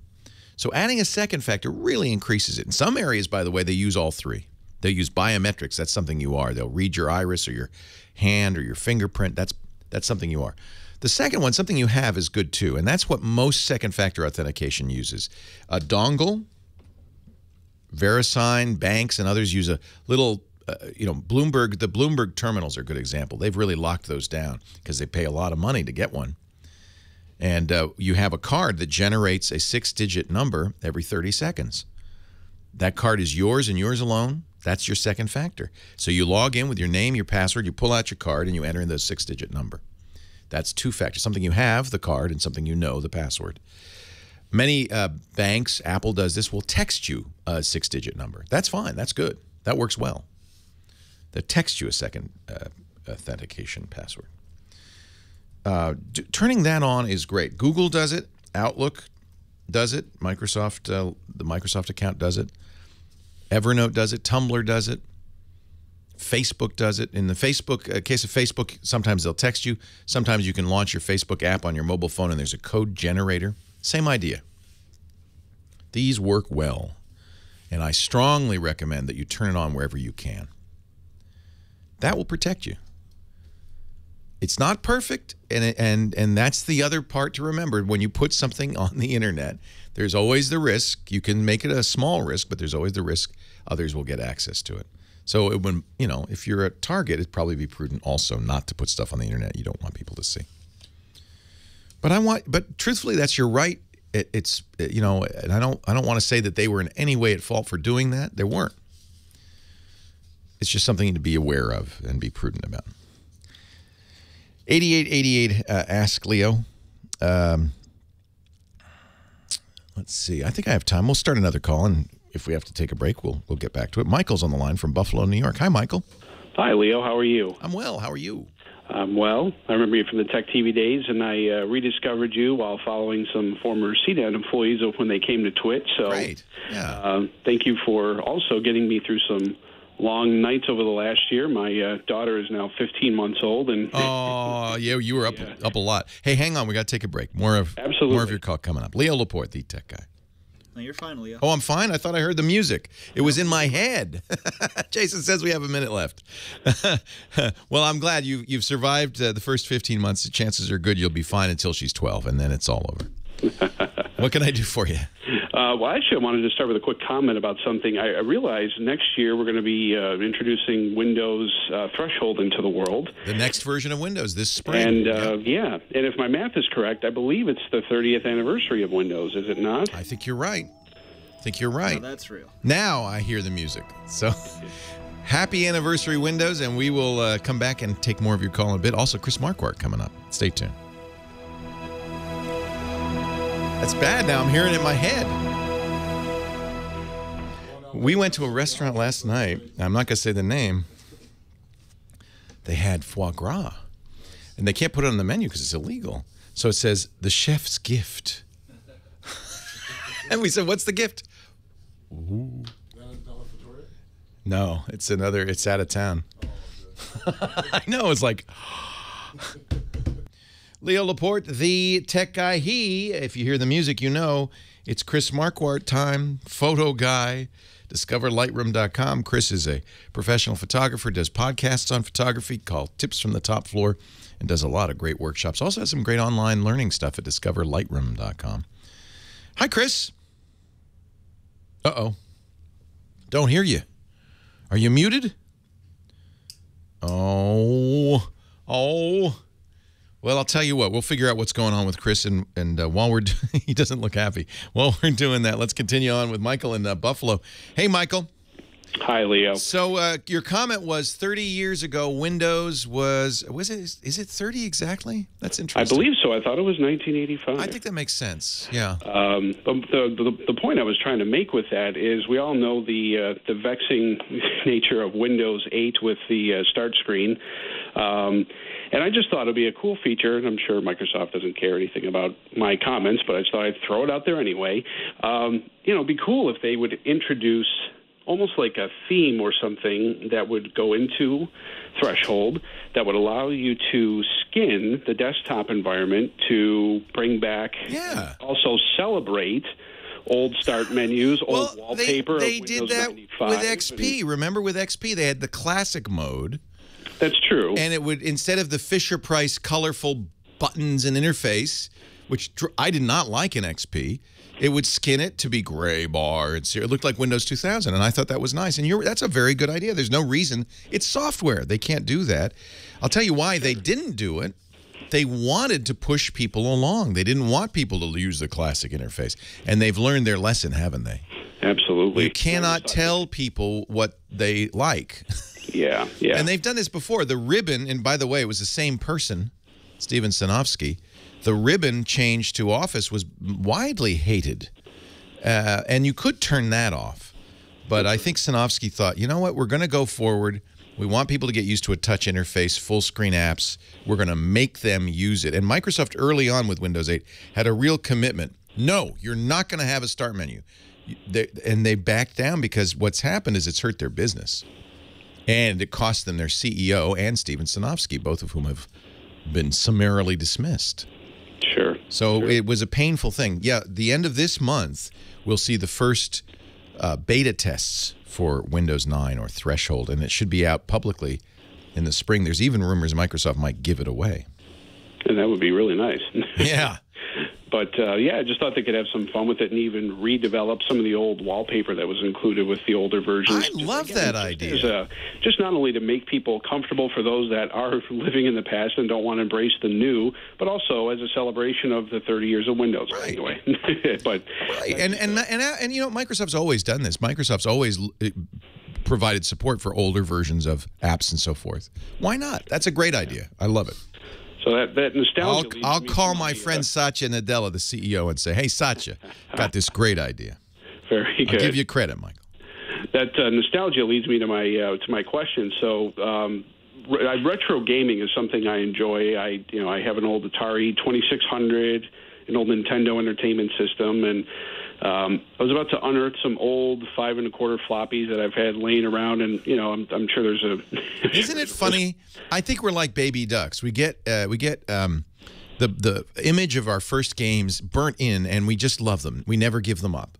Absolutely. Even though if you look at an old Atari 2600 game, it's unbearably primitive compared to what we have today. Oh, and it's hysterical looking at it on a nice, LED television. It's but all I still want to play Mule. That game, I love that game. And the music, and it's just Star Raiders. I miss that game. Star Raiders, absolutely. Raiders. What a great game, and yet very primitive. Of course you do, because that's the greatest game of all time. Love it. But my question is, with the old floppies, and I know there's a risk that they've probably degraded, but there's some old PC games, and I'm talking Stone Age DOS games that are just more of a sentimental value to me. I mean, I know they're terrible, but it's just the fun of reviving them and seeing if I can get them to work again. So I was wondering, I have a computer left in my arsenal of old stuff that still has a floppy disk header on the motherboard, but I know there's always a risk that, if I find an old drive on eBay, it may not work and all that. So is there a service out there that allows you to possibly send in old media like that, like old I'll be honest. Yes, you could. And the problem with, of course, any media like that, or reel-to-reel tape or cassettes, is that the ferrite, the magnetic material that's bonded to plastic, the plastic backing the mylar, as time goes by, ages, gets brittle and flakes off. So this is going to happen to floppies. It's going to happen to zip disks. It's already happening. And if anybody's got old reel-to-reel tapes or cassette tapes, you probably experienced this flaking off of the ferrite, and you see brown flakes in your machine. That's what's going to happen to your floppy. And the chances are good that if those floppies are more than 10 years old, which they are, you'll destroy the drive almost immediately. So, in my opinion, I wouldn't try to resurrect it. It's nice that you have them, you have the boxes. But the good news is you go online and there's a vast retro gaming community, and the bits for all those games are already online. Well, that was my other question, because I've searched for some of these and I'm having a hard time finding them. So if you or someone in the chat room could recommend some great, abandonware sites or old retro... GOG is the best known. That would be great. GOG is GOG.com. These are generally Windows and DOS games. It stands for Good Old Games. And GOG has a lot of the old games that you remember. DOS games like Commander Keen, the early, all the. But now it doesn't have. When you go back to the consoles, now you're talking MAME and other console gaming, because you have to emulate it. The thing about GOG is these are games that were running on PCs. 8086s. So it's not so hard to run it on a PC. You just have to have the support for the operating system for DOS, things like that. But if you're going to run something that was Joust, the console Joust, when you put a quarter in it, you have to have an emulator, because it's an older processor. Often these were 6502 processors. So MAME is I'm sure you know this, is the arcade emulation. MAME, and you can get many of the ROMs for old Atari games, the 2600 games for the arcade games. I doubt there are very many games that you couldn't, if you did a little search, get. Now, here's the issue on these. Many of them, they're in copyright. They're in, copyright goes forever these days. That's right. And some companies are in fact pursuing people who post these online. Some don't care. But some do, and there's no reason for them. They're not making any money on them. They're abandoned, and I think they really should be treated that way. And more importantly, I think they're a part of our cultural history, just like novels and plays and movies. And just as we don't want to lose the old movies of the early days, I don't think we want to lose these games. And they aren't even that old. They're 30 years old. They're 40 years old. So I would urge companies that own the copyrights to these to back off, not worry, let those Infocom adventures fly free, because they're our history. And for people like you and me, Michael, there are, fondest childhood memories. Absolutely. Yeah. So GOG is a good one, GOG.com, good old games. If you search for MAME and ROMs, ROMS, you'll find a lot of classic arcade games as well. As 2600 games, ColecoVision and Television. Remember those old gaming consoles? Hey, thanks. It's good to talk to you, Michael. Thanks for calling. Little trip down memory lane. Now we've got Chris Marquardt. We've unmuted him. Hi, Chris. Photo guy. Can you hear me? I can hear you. Now, we only have a few minutes, have no minutes toward the break, but don't worry. We're going to bring you back for the next break, okay? talk a little photography. Leo Laporte, the tech guy. More to come right after this.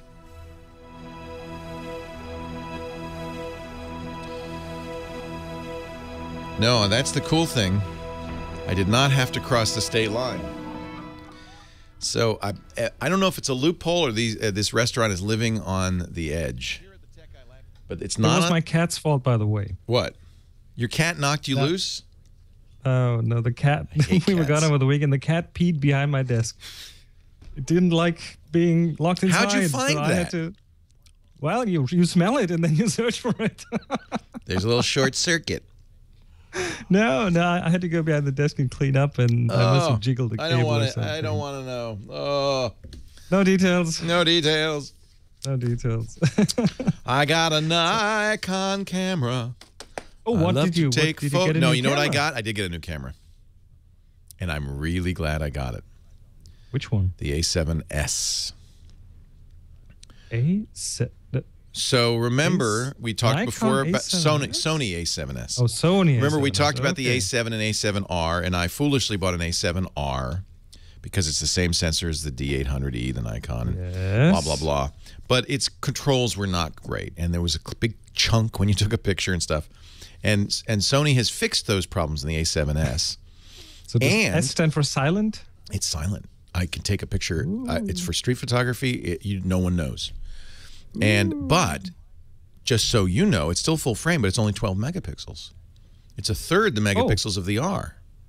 Okay. But I think that's okay. And as a result, the low light performance is much better. Yeah, I would totally not mind. I mean, I shoot 16 megapixel cameras and 12's plenty. I'm not making billboards here. I said, well, you can. The secret is that a lot of the billboards you see out there have such low DPI because you're not looking at them from a close up. That some of those billboards along the highways have like 5 megapixels, maybe. Yeah. So I get the benefit. If you of went close up, you had pixels this size. You know. Yeah. So I get the benefit of the lightweight mirrorless body, full frame sensor. Yes, only 12 megapixels, but very good light sensitivity. And now the lenses are really limited. It's the biggest problem with this system is the FE lenses. There's 3 of them, basically, 3 or 4. And I hope But they have a very good 55-1.8, and they have a very good 35, I think it's 2.6. Well, that's all you need. Yeah. That's what I'm going to take to pretty London. much all you need. For street photography, the 35 is great. And now it's silent. The 35 is the classic street photography focal length. I mean, awesome. all the big ones use like 50 or 35, some 24, but and it's all short. around that range. It's a little lens on a little camera. You don't look imposing at all. It has an articulated LCD, so you can, hold it down here and shoot. Stare at your belly while taking pictures. Yeah, and it makes no sounds if you want it. Sounds cool. So, yeah. So I'm kind of glad I got it. I got it because Lisa was using the OMD. I think I mentioned this last week. And she said, I'm not happy with your pictures they're more detailed. And you were right. I asked her, well, is it the depth of field or, Probably, yeah. Is she shooting JPEG? I said, you should shoot RAW. So she's shooting RAW. But I said, I think really. Does she now edit photos? She edits them as JPEGs, but she's shooting RAW now. But the truth is, I think the full frame sensor does make once you start shooting full frame, it's hard to shoot. And a Micro Four Thirds is a lot smaller. It's kind of hard to go back. Yeah, it's hard to go back. She was just looking at the 5D pictures and saying, well, these just look better. And she's making 8x10 prints of these, so I think part of it's raw. Part of it's raw for sure. Anyway, it's cool. So it gave me an excuse to buy another one. Of course. So she's getting the A7R. As if you needed an excuse. It's expensive camera. But I already have the lenses. Yeah. Leo Laporte, the tech guy. Chris Marquardt. We used Kodachrome last break, so we had to have another photography song. And thank you, Ringo, for that classic. Chris Marquardt, the photo guy, is here. Hi, Chris. Hi, Leo. Can you hear me? Yes, I can hear you now. So I'm not going to ask you what the problem is, but it was a cable. It was a cable that was not sitting in the right plug thingy. So what do you want to talk about this week? we have an assignment review, and I sent you the pictures, the upside down assignment, and I feel so bad. I haven't participated in so long in these assignments. Fortunately, now you have a new camera, don't you? I have an excuse, and fortunately, our wonderful audience does participate, and we always get nice images. So you're going to pick 3 images from the submissions to our Tech Guy group on Flickr that illustrate the word, the concept, the idea, upside down, and we talk had about some really beautiful submissions here. And I this time I did something different. I chose 3 pictures that are conceptually kind of, well, very similar. So if you look at the 3 pictures, the first is by Jeff Bleem. It's called Upside Down, and if you look at it, what you see is a bird sitting on a branch. Actually, it's kind of along a branch that's going along a vertical branch, and then if you look closer, you will notice that some of those flowers are upside down, and then you realize that bird is upside down. He turned the camera back that's around. funny. So the bird looks upright, but he's not. Yeah, so the bird is up. Yeah, exactly. That's great. And that's, I mean, that is something that's really easy to do. You look at something that's kind of upside down, but then you turn it right side up, and then the viewer of the picture will kind of have this moment of, oh, wait a minute, something's wrong with that, and then it's one of those double take things. So I love it. I kind of like that. So the next one by Swing Tango Nikki, called Barfly, and again, it's the same concept, but this time it's a reflection in surface of a bar. So you see a bar, you see bottles in the back and glasses on the side and a cash register there, and it's upside down. And again, you do this bit of a double take and wonder why those bottles on the top look kind of weird, and then you realize, oh, it's a reflection. I'm a sucker for reflection pictures. This is a popular kind of genre. Often it's in water, right? So you'll have a picture of a mountain, and then the mountain's upside down in the water as the clear lake. Wait for the next assignment. We'll do some. Okay, because I think there's a possibility of some of that. That's a kind of an interesting. You know, as with anything, it can become a cliche, but I just love those for some reason. They just draw my eye. Yeah, you know what? I mean, I sometimes, when I learned photography, I always thought I had to reinvent the wheel. I had to come up with something completely original. I was really shying away from doing these kind of cliched shots, but the truth is, you learn something when you do this. So I don't think there's anything wrong doing that. Third one by DuPont 2000. And easy for you to say. Rob DuPont probably is his name. DuPont Rob 2000. Okay. Yeah. And again, the same kind of shot, but this one is one, and I like it a lot. It's a water surface, and you see reflections on the horizon of the hills back there, and the sun is shining, and the water. And then you turn this upside down, so the water's on the top, and the water in this is so smooth that it doesn't even look like water. So there are no ripples in the water or anything. But and then you realize that there are I don't know, there's grass sticking out of the sky. And again, you do this double take and turn it around, and I like that concept, and I really like that several people in this assignment got the idea to try this and do that. So. That's pretty cool. This is that classic picture I was talking about with the mountain and the lake and the reflection. And it looks like, it looks like a Rorschach blot because it's perfectly reflected up and down. I think that's a fun genre. I do like that. Yeah.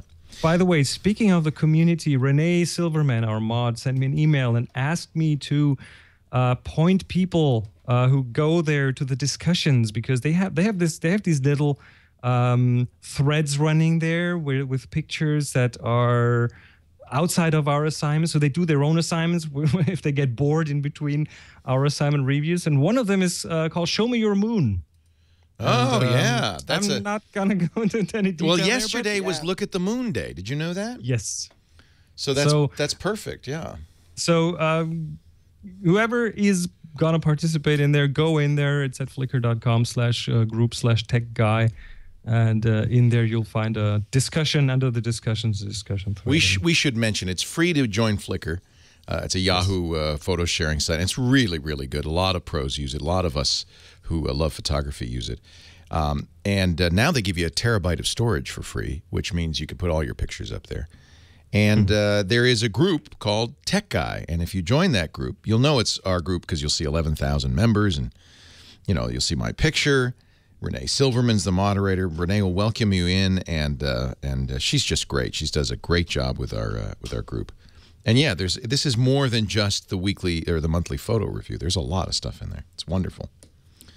Another supermoon is coming tomorrow. So another one of those that's like just like a half a percent bigger than third super moon of the year. How super can it be? Yeah. If you're a good photographer, you will manage to make any moon look good. So the way we're going to do another assignment, and really it's not a competition. There's no prize. It's not. It's really just an excuse to take pictures, and it doesn't have to be a fancy camera. A lot of our submissions are on camera phones. They're great. Nowadays, camera phones are among the best cameras out there.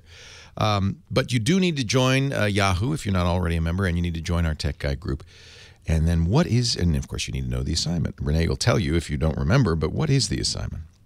Well, the next assignment is layers. And layers is something that you can achieve, well, for example, by using reflections in your photos. So I'm kind of looking forward to some of those. So you will probably find some reflection photos in there. Yeah.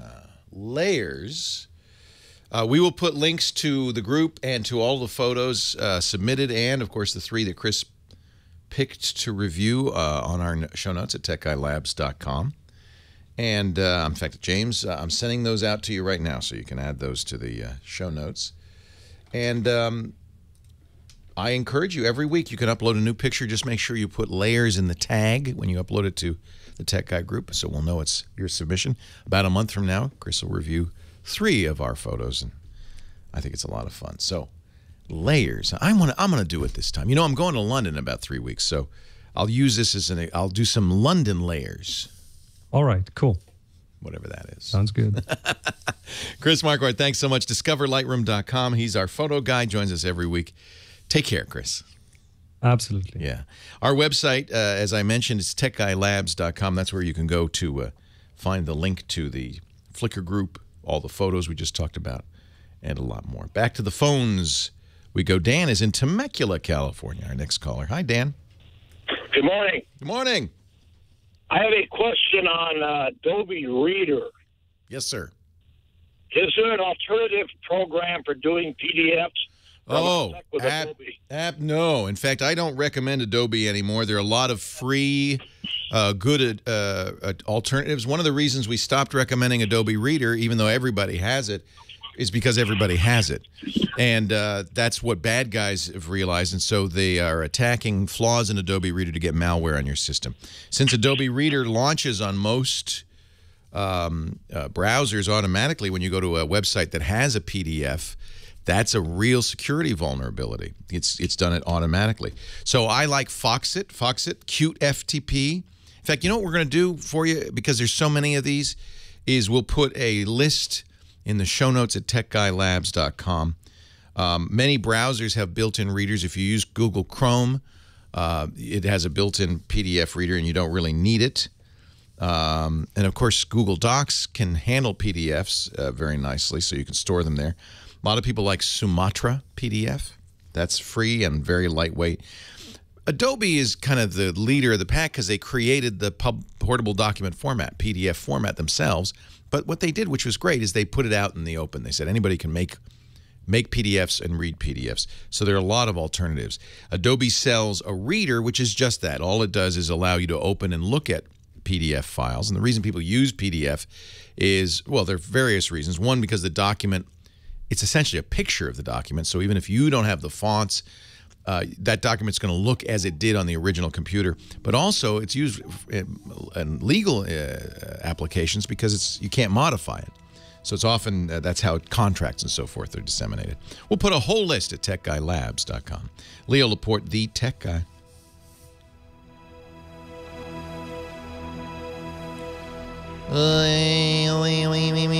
Yeah, so the reader's the free reader. I ran out of time, but there's of course the Adobe Acrobat full suite, which includes a creation tool and all that. And even then, I don't recommend it. I think there are better choices that are less expensive and more lightweight. And I like Foxit a lot. I've been using Foxit for a long time. The Pale Moon browser. I didn't even know there was a browser called the Pale Moon browser. That smells more like a beer than a browser. Pale Moon.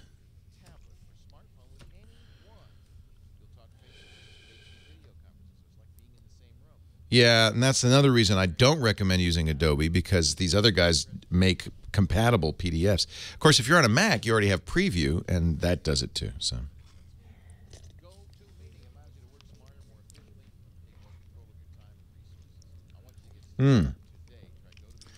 Not Foxit. I do have Foxit, the full Foxit, and another one is Cute PDF is a very good one, I think.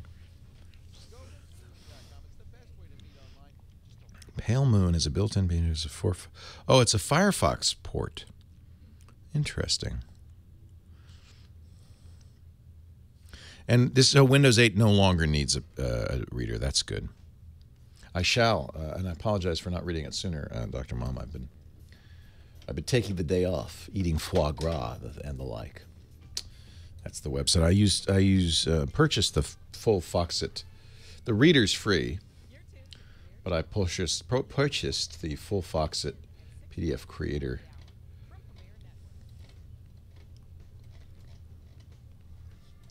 Product at foxitsoftware.com. Yeah. Phantom. That's what I bought. Foxit Phantom. I think Phantom does forms. You mean create or enter? I think all of them will allow you to open forms and enter data into them. His Google Now on his Chromebook just popped an article about me supporting my team during the Tech Guide. That's hysterical. That's called real time. Let me see what my Google Now shows. Probably not that. Russell Holly's birthday. Karen Hutton, happy birthday. She's a great photographer. Andy Anako's flying to Philadelphia this afternoon on his way to the... He's taking a long way out. New content available. Wearables, payments, chickens, and eggs. Okay. Chicago Symphony Orchestra. Straddle Apple stock. 1+1 versus the Mi 3 and the Oppo Find 7. Epson launches a new printer. The Galaxy Alpha is Samsung's most beautiful phone ever. That's it on my Google now. Nothing about me. No, I'm not an Atlanta fan. I'm a Niners fan, Texans fan.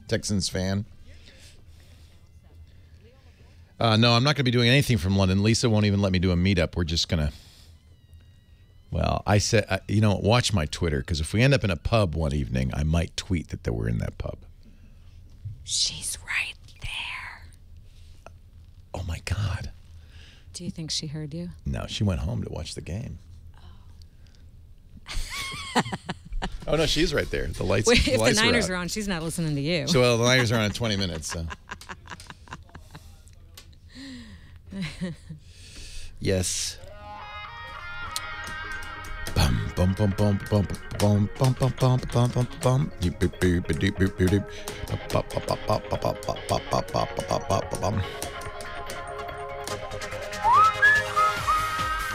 Raiders Dolphins at Wembley. We're just missing that. That's when we arrive. Or no, actually that's when we leave.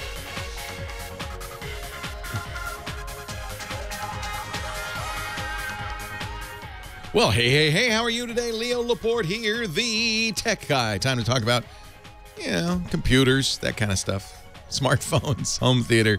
8888 Ask Leo. That's the phone number. 888-827-5536. If you have a question, a comment, a suggestion. Website, techguylabs.com. Do remember that. Because everything I talk about, we've got links there. It's a great compendium of information, and it's free. I know some radio shows charge you for access to the website. We don't have to do that. We have wonderful sponsors. They pay plenty of money. There's no need to get anything out of you. So it's free. There's audio and video from previous shows, all the questions, all the answers, and your comments, too. And by leaving comments or voting comments up and down, you help make that a more valuable site for everybody. I would love it if people just, could search that site and get answers to any tech question they have. And by now, we've done, what, 1,116 Tech Guy shows. So by now, over the last 10 years, there's probably not many questions we haven't answered on the show at some point or another.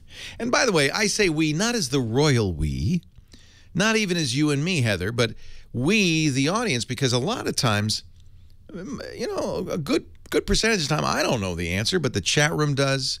People will call in with the answer. I don't think of it as you asking me. This is you putting it out to the community, and we'll try to help you with your tech problems.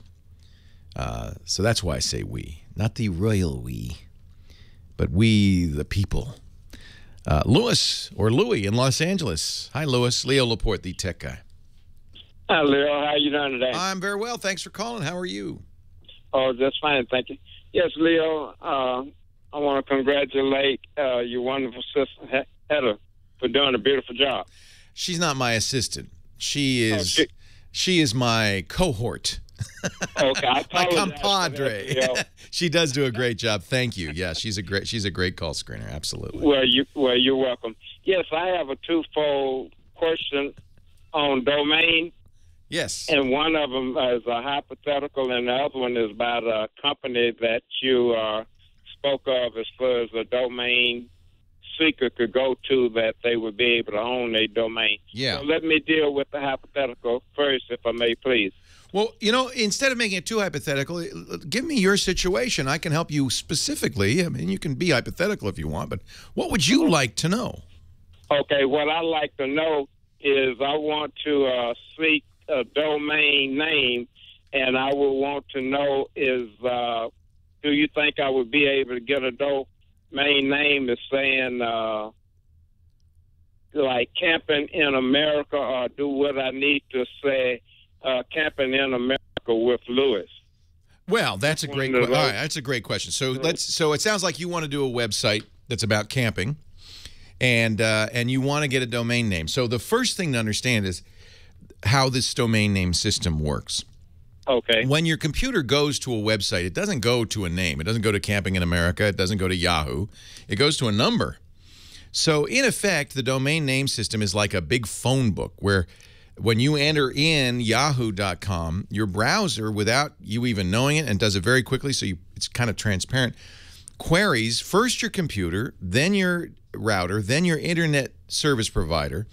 What is campinginamerica.com? What's that number? Because that's what it really needs.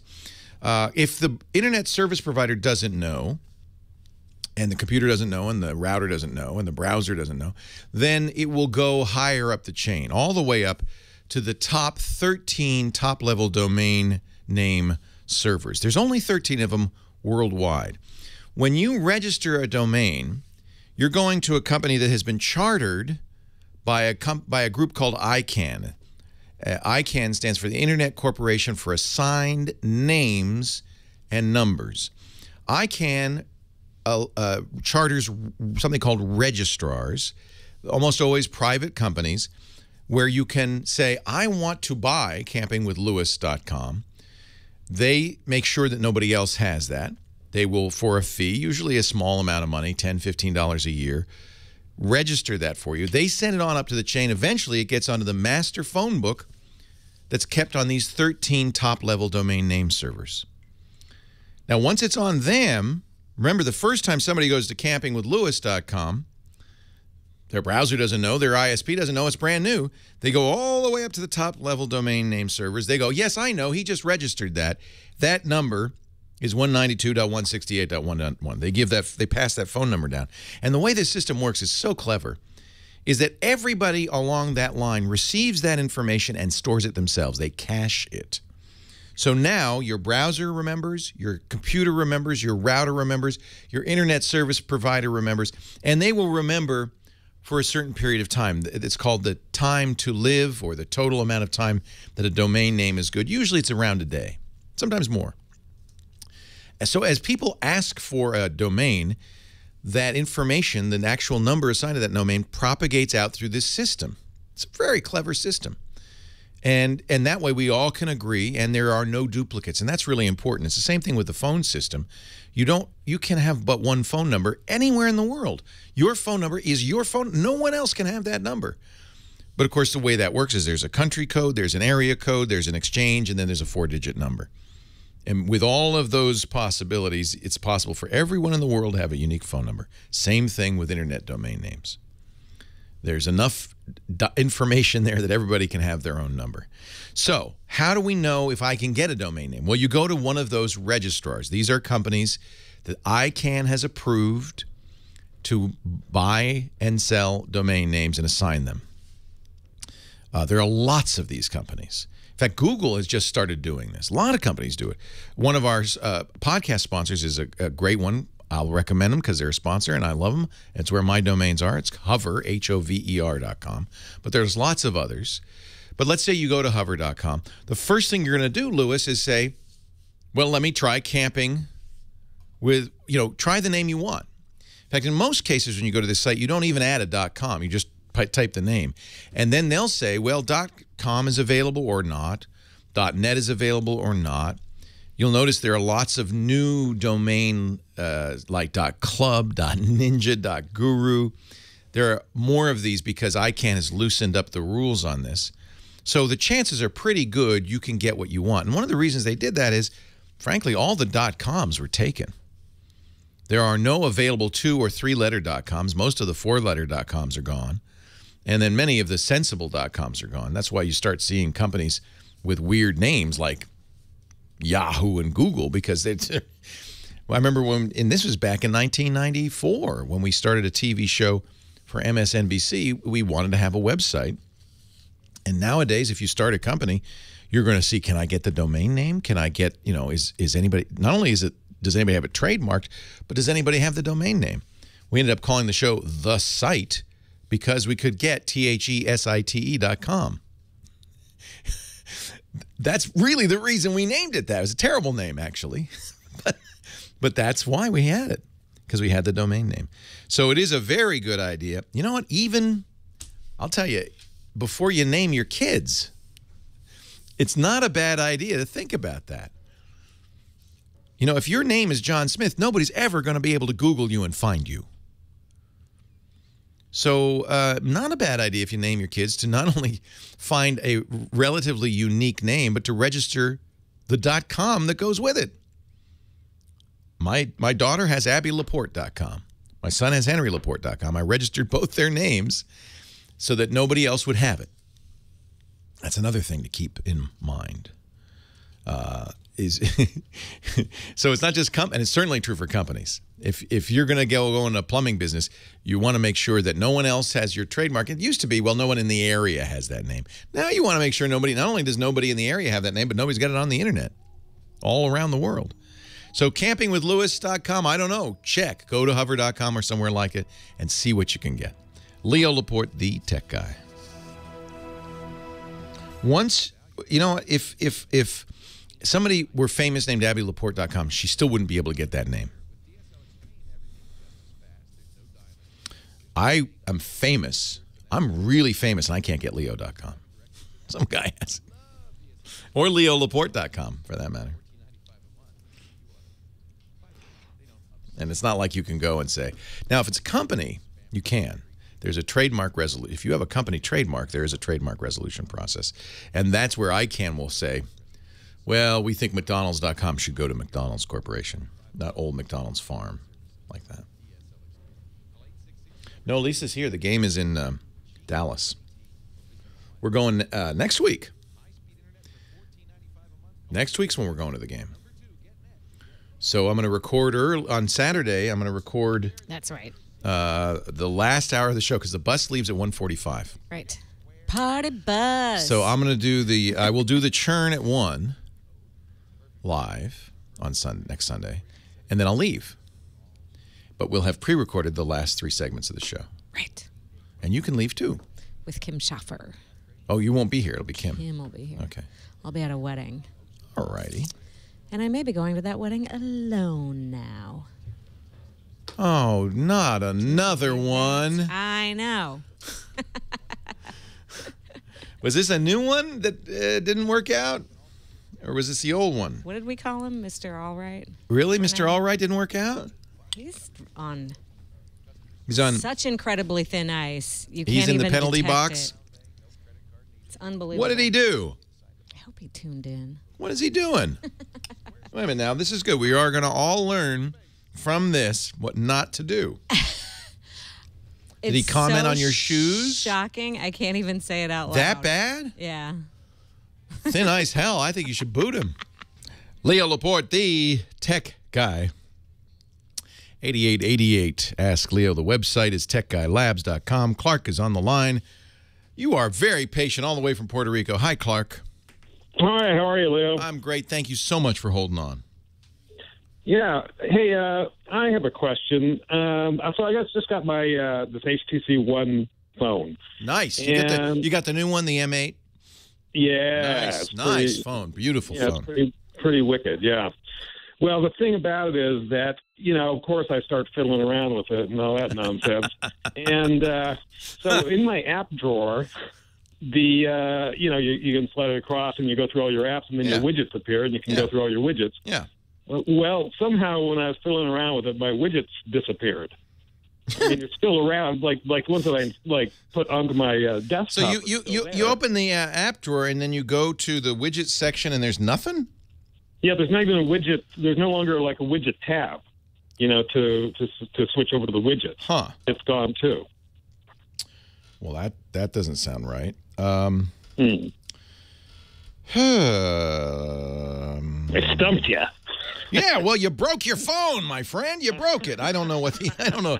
It's easy to fix, obviously. Yeah, I mean, it's some secret button that I pressed that I don't know how to repress it back. So.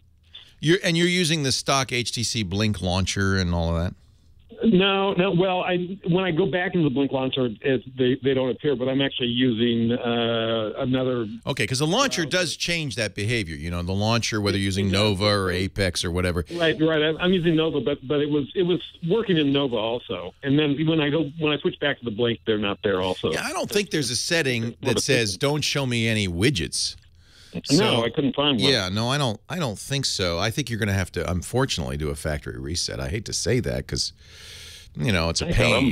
Well, first thing to do is go in your settings, make sure you're backing up apps and settings to Google. It's in the backup and reset section. Right. And wait a little bit. And if it's all backed up, it's really the factory. I actually do these fairly frequently. The factory reset is not such a big deal. It'll re-download all your apps. It'll know all your settings. It's a good time to do it Sunday afternoon. You'll be out of commission for a couple of hours while it's downloading. Well, yeah, I really haven't put that much stuff onto it anyway because I just got it, like I said. So it's already. Let me ask in the chat room, anybody who knows, have you ever seen this before? I've not seen this before.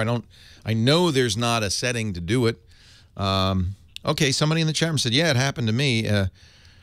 Was there a fix that was easier than resetting the phone? Because resetting the phone is a bit of a challenge. Yeah, that's a lot of work. There may be. I don't know. You go into apps and restore defaults. It sounds like Nova Launcher possibly glitched. Yeah, I mean that may be the case, but even when I go back into the Blink, they're not there. Yeah. So it seems to me like it's more of a system thing than a. Well, if you want to avoid the system restore, keep listening, and if anything comes up in the next 45 minutes or so, or watch the website, maybe we'll get it there. All right. I don't know of a setting in Android that allows you to disable all widgets. That doesn't sound like there's something like that. You could go. Somebody suggested this might actually work. Go into the apps systems settings and go to Nova Launcher and clear defaults and clear the cache, clear the data. And by doing that, that'll eliminate that. Maybe something's happened with Nova Launcher. And then if that doesn't work, uninstall Nova Launcher and see if it's there. Putting in a third-party launcher for me is almost the first thing I do with any Android phone. It's one of the reasons I love Android phones. If you don't like the interface, don't worry. Another will come along in a few minutes. There's plenty of choice. And I've never had a problem like this. But if you think about it, that's the kind of thing that could happen if something went horribly wrong. Good luck, and keep listening. Maybe somebody will say, hey, I know what happened. Steve on the line from Hermosa Beach. We're going to talk to you next. He uses Picasa. He's having problems with Picasa and Internet Explorer. This has been Problems with Internet Explorer week. And I have to work hard to resist the temptation to say, well, just get rid of Internet Explorer. Not my favorite browser. But I'm going to try to help. I'm going to try to help. All right. Let's go to Steve in Hermosa Beach. Hi, Steve. Leo Laporte, the tech guy. Good afternoon, Leo. Your team is on the field. Uh-oh. I better change the channel. I've got about a 4-second lead on you, too. That was an exciting Falcons game. I know I'm doing a radio show, but... I watched the whole thing on silent while you were... Yeah, that's how I was watching it, too. That was exciting. Did the Eagles win, Jeff? Jeff Needles here, who's a Philly guy, says the Eagles won, so... Now it's up to the Cowboys and the Niners to make our day. I don't know what we're talking about, sport ball or something. I don't understand it. There are friends in England who are watching, what do you call it, Big Ginge? Egg ball? What can I do for you, Steve? Okay, Leo, I'll try to make something stupidly complex a little simpler. I upgraded Picasa to 3.9.138, which has a few more little bells and whistles on it, and I cannot log into my Google accounts through it. And in some of my searching, I found that it relies on Internet Explorer, of all things, to authenticate you to get into your Google Plus account or your mail. So here's the... First of all, let me explain what all these things are. Picasa is a really great app that Google bought for managing your photos, and Google now gives it away for free. I recommended it for years, even before Google bought it. It was just a great little kind of photo management application. Google really, I think, is kind of trying to replace Picasa. They've replaced the web aspect with Google+. But it doesn't use IE. It's a little bit more complicated than that, and I'm going to talk about that when we come back. Leo Laporte, the tech guy. Leo Laporte, the tech guy, 8888 Ask Leo. We were talking with Steve in Hermosa Beach. He says, for some reason, when he upgraded Picasa, the whole thing went to heck. And it's because it uses Internet Explorer to authenticate. I don't think that's the case. I think it uses the default browser to authenticate. So the way Google now does authentication in many things, including on smartphones, is it goes out to a browser where you log into your Google account. The browser then gives you a chance to authorize that application. You click authorize, and then it calls back to the application. It gives it a token and says, yes, you're authorized. It would be Internet Explorer only if that's your default browser. My default browser is Chrome. And it doesn't call Chrome, or it doesn't work? It doesn't call Chrome. I get a white screen. Even though I'm logged in, my email's working over there. Yeah, but it has to do that on a per application basis. So because Picasa is using your Google account for authentication, you know, we're seeing this more and more. You see Facebook Connect, too. It says, would you like to sign up using your email or Google Plus or Facebook Connect? And you click a button, and the nice thing about using Google Plus or Facebook Connect is what in both those cases happen is a browser gets launched and you authenticate. The browser passes along a token to the application. So Chrome is your default browser. One thing you might try is putting Internet Explorer back as your default browser. Can't find Internet Explorer. It's gone off the machine. No, it isn't. It's an XP machine. If only you could get rid of Internet Explorer. I promise you, you can. It's iExplore.exe. And I can't get that to run. It will not run. That may be what's going on. I don't know. Yeah. So one of the problems with XP, and one of the big issues with XP, besides the fact that Microsoft has said we're not supporting that old thing anymore, is that you are on the most recent IE you can get is IE8, and that's more than 3 versions old now. Right. And the older Internet Explorers are not safe, so you're smart to put Chrome on there. Google has said that they will keep Chrome up to date for XP at least for another year. I'm not sure what's going on there. That white screen means that the OAuth isn't going through. I'm not sure why. And it was working before I upgraded Picasa to the new version. Yeah, I mean, it may be.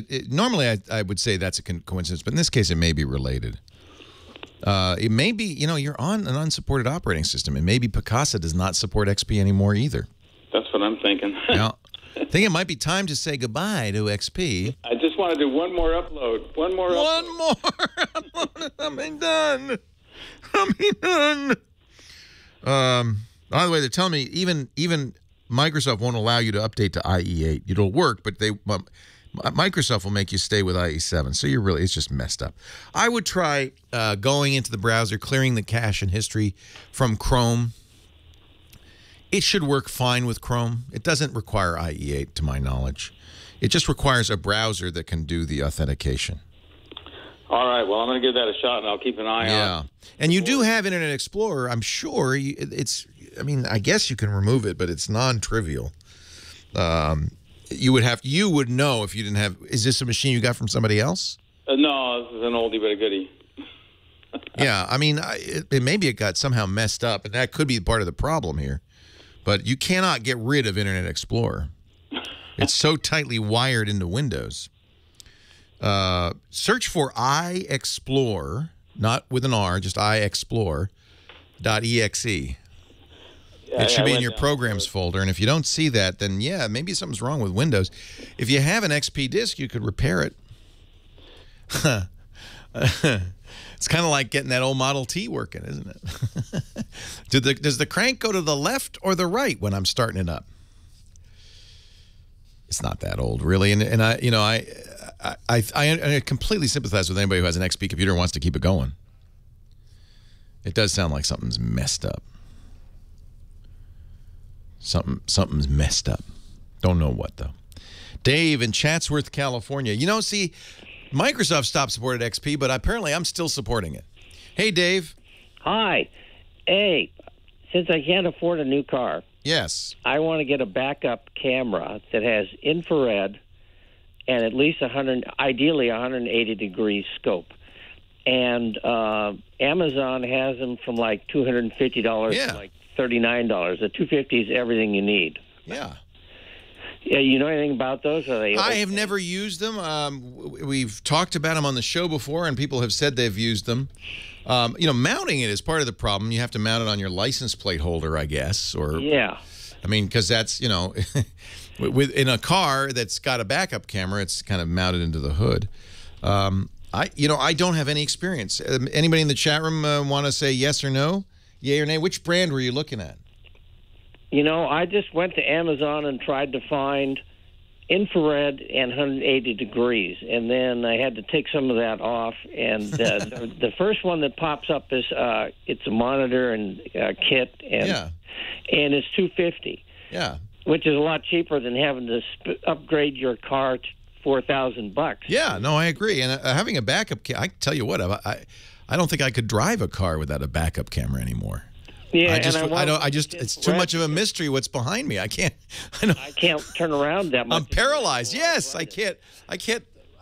What's back there? I hope nothing's back there. Yeah. I'm just going to back up now. Watch out. Here I come. No, I tell you, once you have a backup camera, you never go back. Yeah, so I want to get one, and I want one that can see in the dark. Yeah. Well, I'm looking at one here, and you're right. There's no brand name on it. The company is Rear View Safety. Yeah. Is it on Amazon? Yeah, it's on Amazon, and it has infrared, and it might be or might not be. The problem is these are made by Chinese companies, and sold in big bulk containers to a variety of American companies to distribute on Amazon. And here's the issue: even if you have a problem, it's going to be hard. You're going to be hard pressed to get it fixed. Now, if it's fulfilled by Amazon, the one I'm looking at is fulfilled by Amazon. It's a better buy it that way because at least Amazon will stand behind it. Right. They'll stand behind fulfilled then, huh? Yeah. Because I try to buy sold and shipped or sold and fulfilled by Amazon if I can. Yes, absolutely. You're more like you're going to be covered, but you're not going to find anything like that, I don't think. Okay. But if it's the one I'm looking at is Prime, it's fulfilled by Amazon. I think legally they're not required to stand behind it. It's Rear View Safety Incorporated. That's why it says sold by Rear View Safety. Yeah. But Amazon, because they're doing the fulfillment, they want to make sure you're happy and you have a little bit more clout. I know. I mean, they take a lot of time when they give you a free app. I agree. They're good, and I really feel like, you know, because you're buying, you know, some Chinese stuff. Now I'm looking at the reviews on this one, and they're very positive. So, is that the one with only like 170 or 160 degrees of field of view? I don't know, but it is infrared, and now remember, you have to wire this through the trunk and stuff. I don't know, or maybe they're wireless. I don't know. They have another button you can click that says you want to find an installer near you. Ah, nice. That's probably what I would do, although it may not be brain surgery because... Yeah, this one's only 130 degrees, so maybe that's not the one you're looking at. 130. Yeah. Yeah, that's the featured one that's 250. Yeah. They have some others, but then you have to buy all the other stuff. Yeah, I would, but the main thing I'd look at is the reviews. Yeah. And just understand that what you're really buying is a lot of consumer electronics these days. You know, when we go to the Consumer Electronics Show in Vegas every January, there's the big floor with the Sharps and the Sonys and the LGs. And then below it, there's a floor with a bunch of companies you don't know what name they are. They're the Chinese companies, and they make everything. Some of it crazy, some of it crazy good. And the problem is there's really nobody standing behind it. Sometimes this stuff comes, it's wired wrong, but then sometimes it's great. So buying on Amazon, using the Amazon reviews, that's your best bet. Leo Laporte, the tech guy. And yeah, okay, that's good. I mean, you want somebody who'll stand behind it. So if you can get it at a big box store and they install it, that might be a better solution, yeah. I think you're going to see a lot of people wanting to do these aftermarket cameras and stuff. I tried to buy a Moto 360. It was sold out by the time I got there. Boy, if you didn't hurry, you are playing the lottery, right? If you buy it from Garmin, you could buy a Garmin GPS that has a backup camera. You're right. At least you'd have somebody to go to. Hey, Leo. I just want to point something out because I was just dying laughing. You just said, once you have a backup camera, you'll never go back. You'll never. It should be the other way around. If you don't have a backup camera, you'll never go back. I just drive forward no matter what. I don't know what's behind me. It's true. You will never go back. Once you have a backup camera, you'll always go back. You'll only go back. I could drive my car literally without looking out the window. I can see everything in every direction, and I could just steer it watching the screen. I wouldn't recommend it, but I could do it. Sometimes I just turn on the cruise control and close my eyes for a few minutes. Just relax. Don't need windows anymore. No, I could have blacked out windows and I'd drive my car. I could see top down. I can, what? Don't do that? Why not, Jeff? And I had people on my side?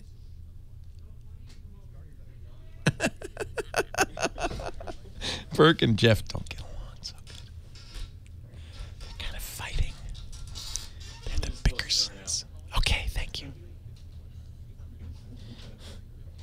What is the Beagle Bone? I don't have a view on the Beagle Bone. What is the Beagle Bone? The Beagle Bone, $89 Linux computer. Oh, that's kind of neat. You know, Raspberry Pi can run Linux too. I mean, there's a lot of things that can run Linux. Connects to the internet, runs software such as Android 4.0 and Ubuntu. Yeah, that's great. You know, there's nothing wrong with it. There's lots of things like this, little mini computers. Go get one. The BeagleBone Black is better. Once you go BeagleBone Black, you never go back. Where's the BeagleBone Black?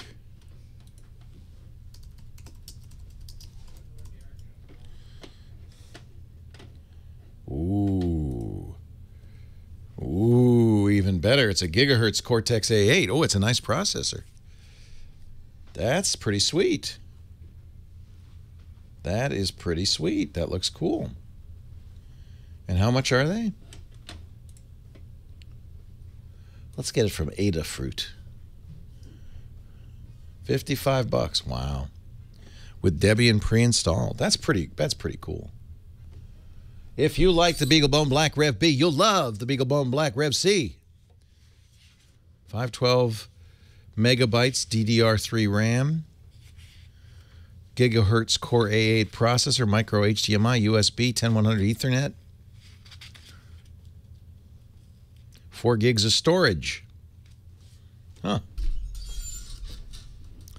I give it 2 thumbs up.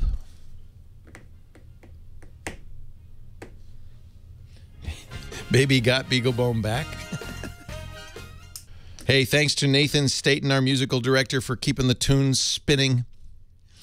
Nathan, I don't know, Gigs Radio, people don't know this, but Nathan wears a big mouse head with crossed out eyes. Did you know that?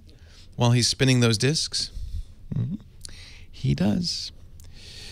8888 Ask Leo. We're the last segment of the show. I can't believe it. This weekend has gone by so fast.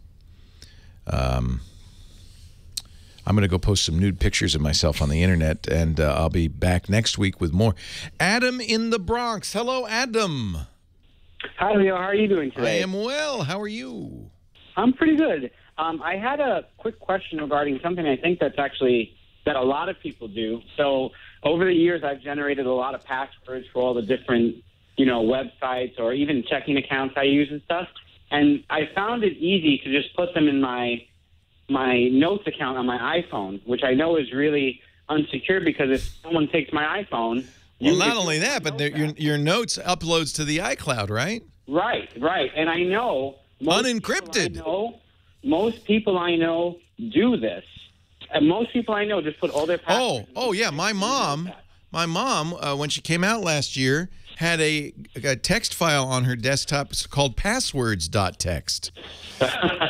And I said, Mom, so I moved her to LastPass. So, the truth is, believe it or not, you did the most important thing, which was having different passwords for every account. And of course, if you do that, you're not going to remember them all. The reason people come up with one password and use it everywhere is because they can remember one. And obviously, it's better to use a different password on every account because if somebody breaks into one account, hackers know this. Everybody uses the same password many, many times. They just go around and try it everywhere. So you're already a step ahead of the game just because you have a different password. And what is the chance that a hacker is going to first look in your iOS notes? So you're probably okay. But, let's take the next step and make it a little bit more secure. What do you say? No, what I was thinking of, is there any other maybe a more secure maybe application or a website where I can put all those passwords so that I'll have a really good password for that site, then I can just open that up and look at it. Because that would seem a little more secure than... Have you been listening to this show lately? This is exactly what I recommend. It's called, that kind of application is called a password vault. Yes. And if you think about it... That's what I'm looking for. Yeah, you invented something that makes perfect sense. Somewhere like your notes, like your iOS notes pad or Evernote, but it's encrypted, it's protected, and you remember one password, the password to that, and then it opens it up and there's all your other passwords. And the one I recommend is available on iOS, on Android, on Windows Phone, on Windows 8, on Macintosh, on Linux, everywhere you use it. It's called LastPass. And get the name, it's the last password you'll ever have to remember because you remember that one. But there are many that will do this. You could even do it yourself by hand. Evernote, for instance, will let you... Evernote's a free notebook program, and it will let you encrypt any given note. So you could have one giant note in Evernote that has all your passwords, encrypt that, and that would be a big step forward. But I like the idea of a password manager because it has other features that make it easier. For instance, and there are many passwords. There's OnePassword, RoboForm, Dashlane, KeyPass. There's dozens of these. I like LastPass again, but all of them are roughly the same in this sense. They will generate secure passwords for you. Really good, random, long passwords you would never remember, and then they automatically store them. Many of them will work on multiple platforms. So, for instance, if I create a password when I'm logging into a website on my desktop, that password is saved automatically by LastPass and then appears anywhere I use LastPass. So the next time I go to that website on my phone, I already have the password. And on Android, LastPass will automatically fill in the password for you, which is really nice. That will probably be a feature also in the next version of iOS. iOS 8 is going to have that capability, and I expect most password manager developers will take advantage of that. Auto-filling in the password is what it does on the desktop, but that's really nice, and to have that on the phone is really great. So it's easy. It's LastPass. Highly recommend it. It is the single most important thing you could do to protect yourself. The second most important thing you should be doing is turn on two-factor authentication on every site that supports it. And there's a great website, which I probably should put in our show notes, that lists all the two-factor services that support two-factor. So you can go there. It's twofactorauth.org, A-U-T-H. And what's nice about this is it shows every web service and website that supports it. And then if a site doesn't support it, there's a button you can click that will tweet them saying, would you please support second-factor authentication? So this is really nice. Dropbox, Evernote, Google Drive, iCloud, OneDrive. Those are the big ones. They all support two-factor authentication. So get LastPass. And by the way, LastPass also has two-factor authentication. Get LastPass and turn on two-factor authentication wherever you can. Most banks support it. In fact, it's surprising, really, the banks that don't support it. This is something every bank should just do. It should be automatic. Citibank doesn't support it. They should support it. That's crazy they don't.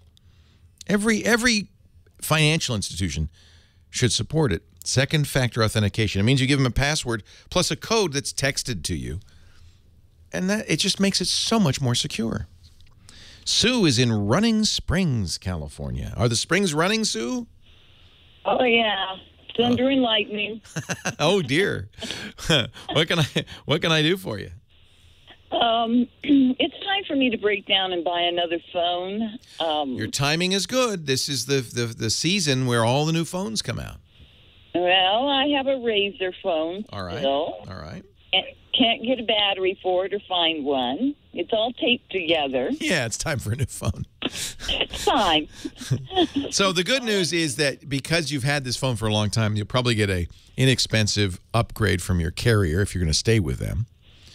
I have to stay with them because I'm in a ravine and I can't get reception on any of the others. Who is your carrier? AT&T. Okay. So the easiest thing to do is to go to an AT&T store and see the kinds of phones they offer. AT&T offers them all. They'll have new iPhones in about 2 weeks. Okay. And I think the new iPhones are a great choice. Now, you are using Android on your Razr, or is it really an old Razr? Is it a feature phone? Oh, it's a real old... Oh, it's not a smartphone. No. It's right out of the Jurassic Park age. So this is your first smartphone. It will be. Well, I think an iPhone is a really good first smartphone. Okay. You're kind of going with the mass, the herd there. I carry Android phones because I like to tweak them and customize them, but you don't want that. You want something that just works. All I need to do is make phone calls, receive them, and text. Yeah. Well, you'll find more. This is because that's all you do now, but you'll find more as you use it. This thing really becomes your personal computer because it's always in your pocket. Okay. So you'll find out that you're doing things like surfing the web, answering emails, all of that stuff too. I think that might be great. Yeah, of course it would be. The new iPhones will also allow you to do electronic payments, we believe. They have a fingerprint reader for extra security. That's two-factor. That's nice. That's good. I think they're going to be a really nice phones, but they're not. They'll be announced on Tuesday in 3 days. Okay. And typically what Apple does is they don't release them for another 10 days after that. So we expect they'll be in store September 19th. So if you can labor on for a couple more weeks, 12 days from now, you'll be able to get a new iPhone. And that would be a good choice. Leo Laporte, the tech guy. Have a great one. We'll see you next time. Another good one is the Moto G. I agree. If you're price sensitive, the nice thing about the Moto G is it's very inexpensive. I think $200, $250. It has a lot of nice features. It's a Motorola, so you're comfortable with it. I do think the Moto G and the new G just came out, and I would wait for the new G as well. That'll be out in a couple of weeks. Thank you, Sue. A Windows Phone 2 would be fine. I doubt AT&T will let her buy one. I think in general, an iPhone is kind of the safe recommendation here. It depends how. But if you don't have a lot of money to spend, get a G. The Moto G, the second generation G, is very nice. Front-facing speakers, very nice. Well, that's it for the Tech Guy Show for today. I'm Leo Laporte. Thank you so much for joining us. Don't forget, the Tech Guy is just the tip of the iceberg. We do nearly 30 shows now on the Twit Netcast Network, and you'll find them all at twit.tv. We talk about Windows on Windows Weekly, Macintosh on Mac Break Weekly, iPad on iPad Today. You get your daily dose of tech news from Tech News Today, and our weekly roundtable show, This Week in Tech. It's all at twit.tv. And I'll be back next time with another great Tech Guy podcast. Thanks for joining me. See you next time.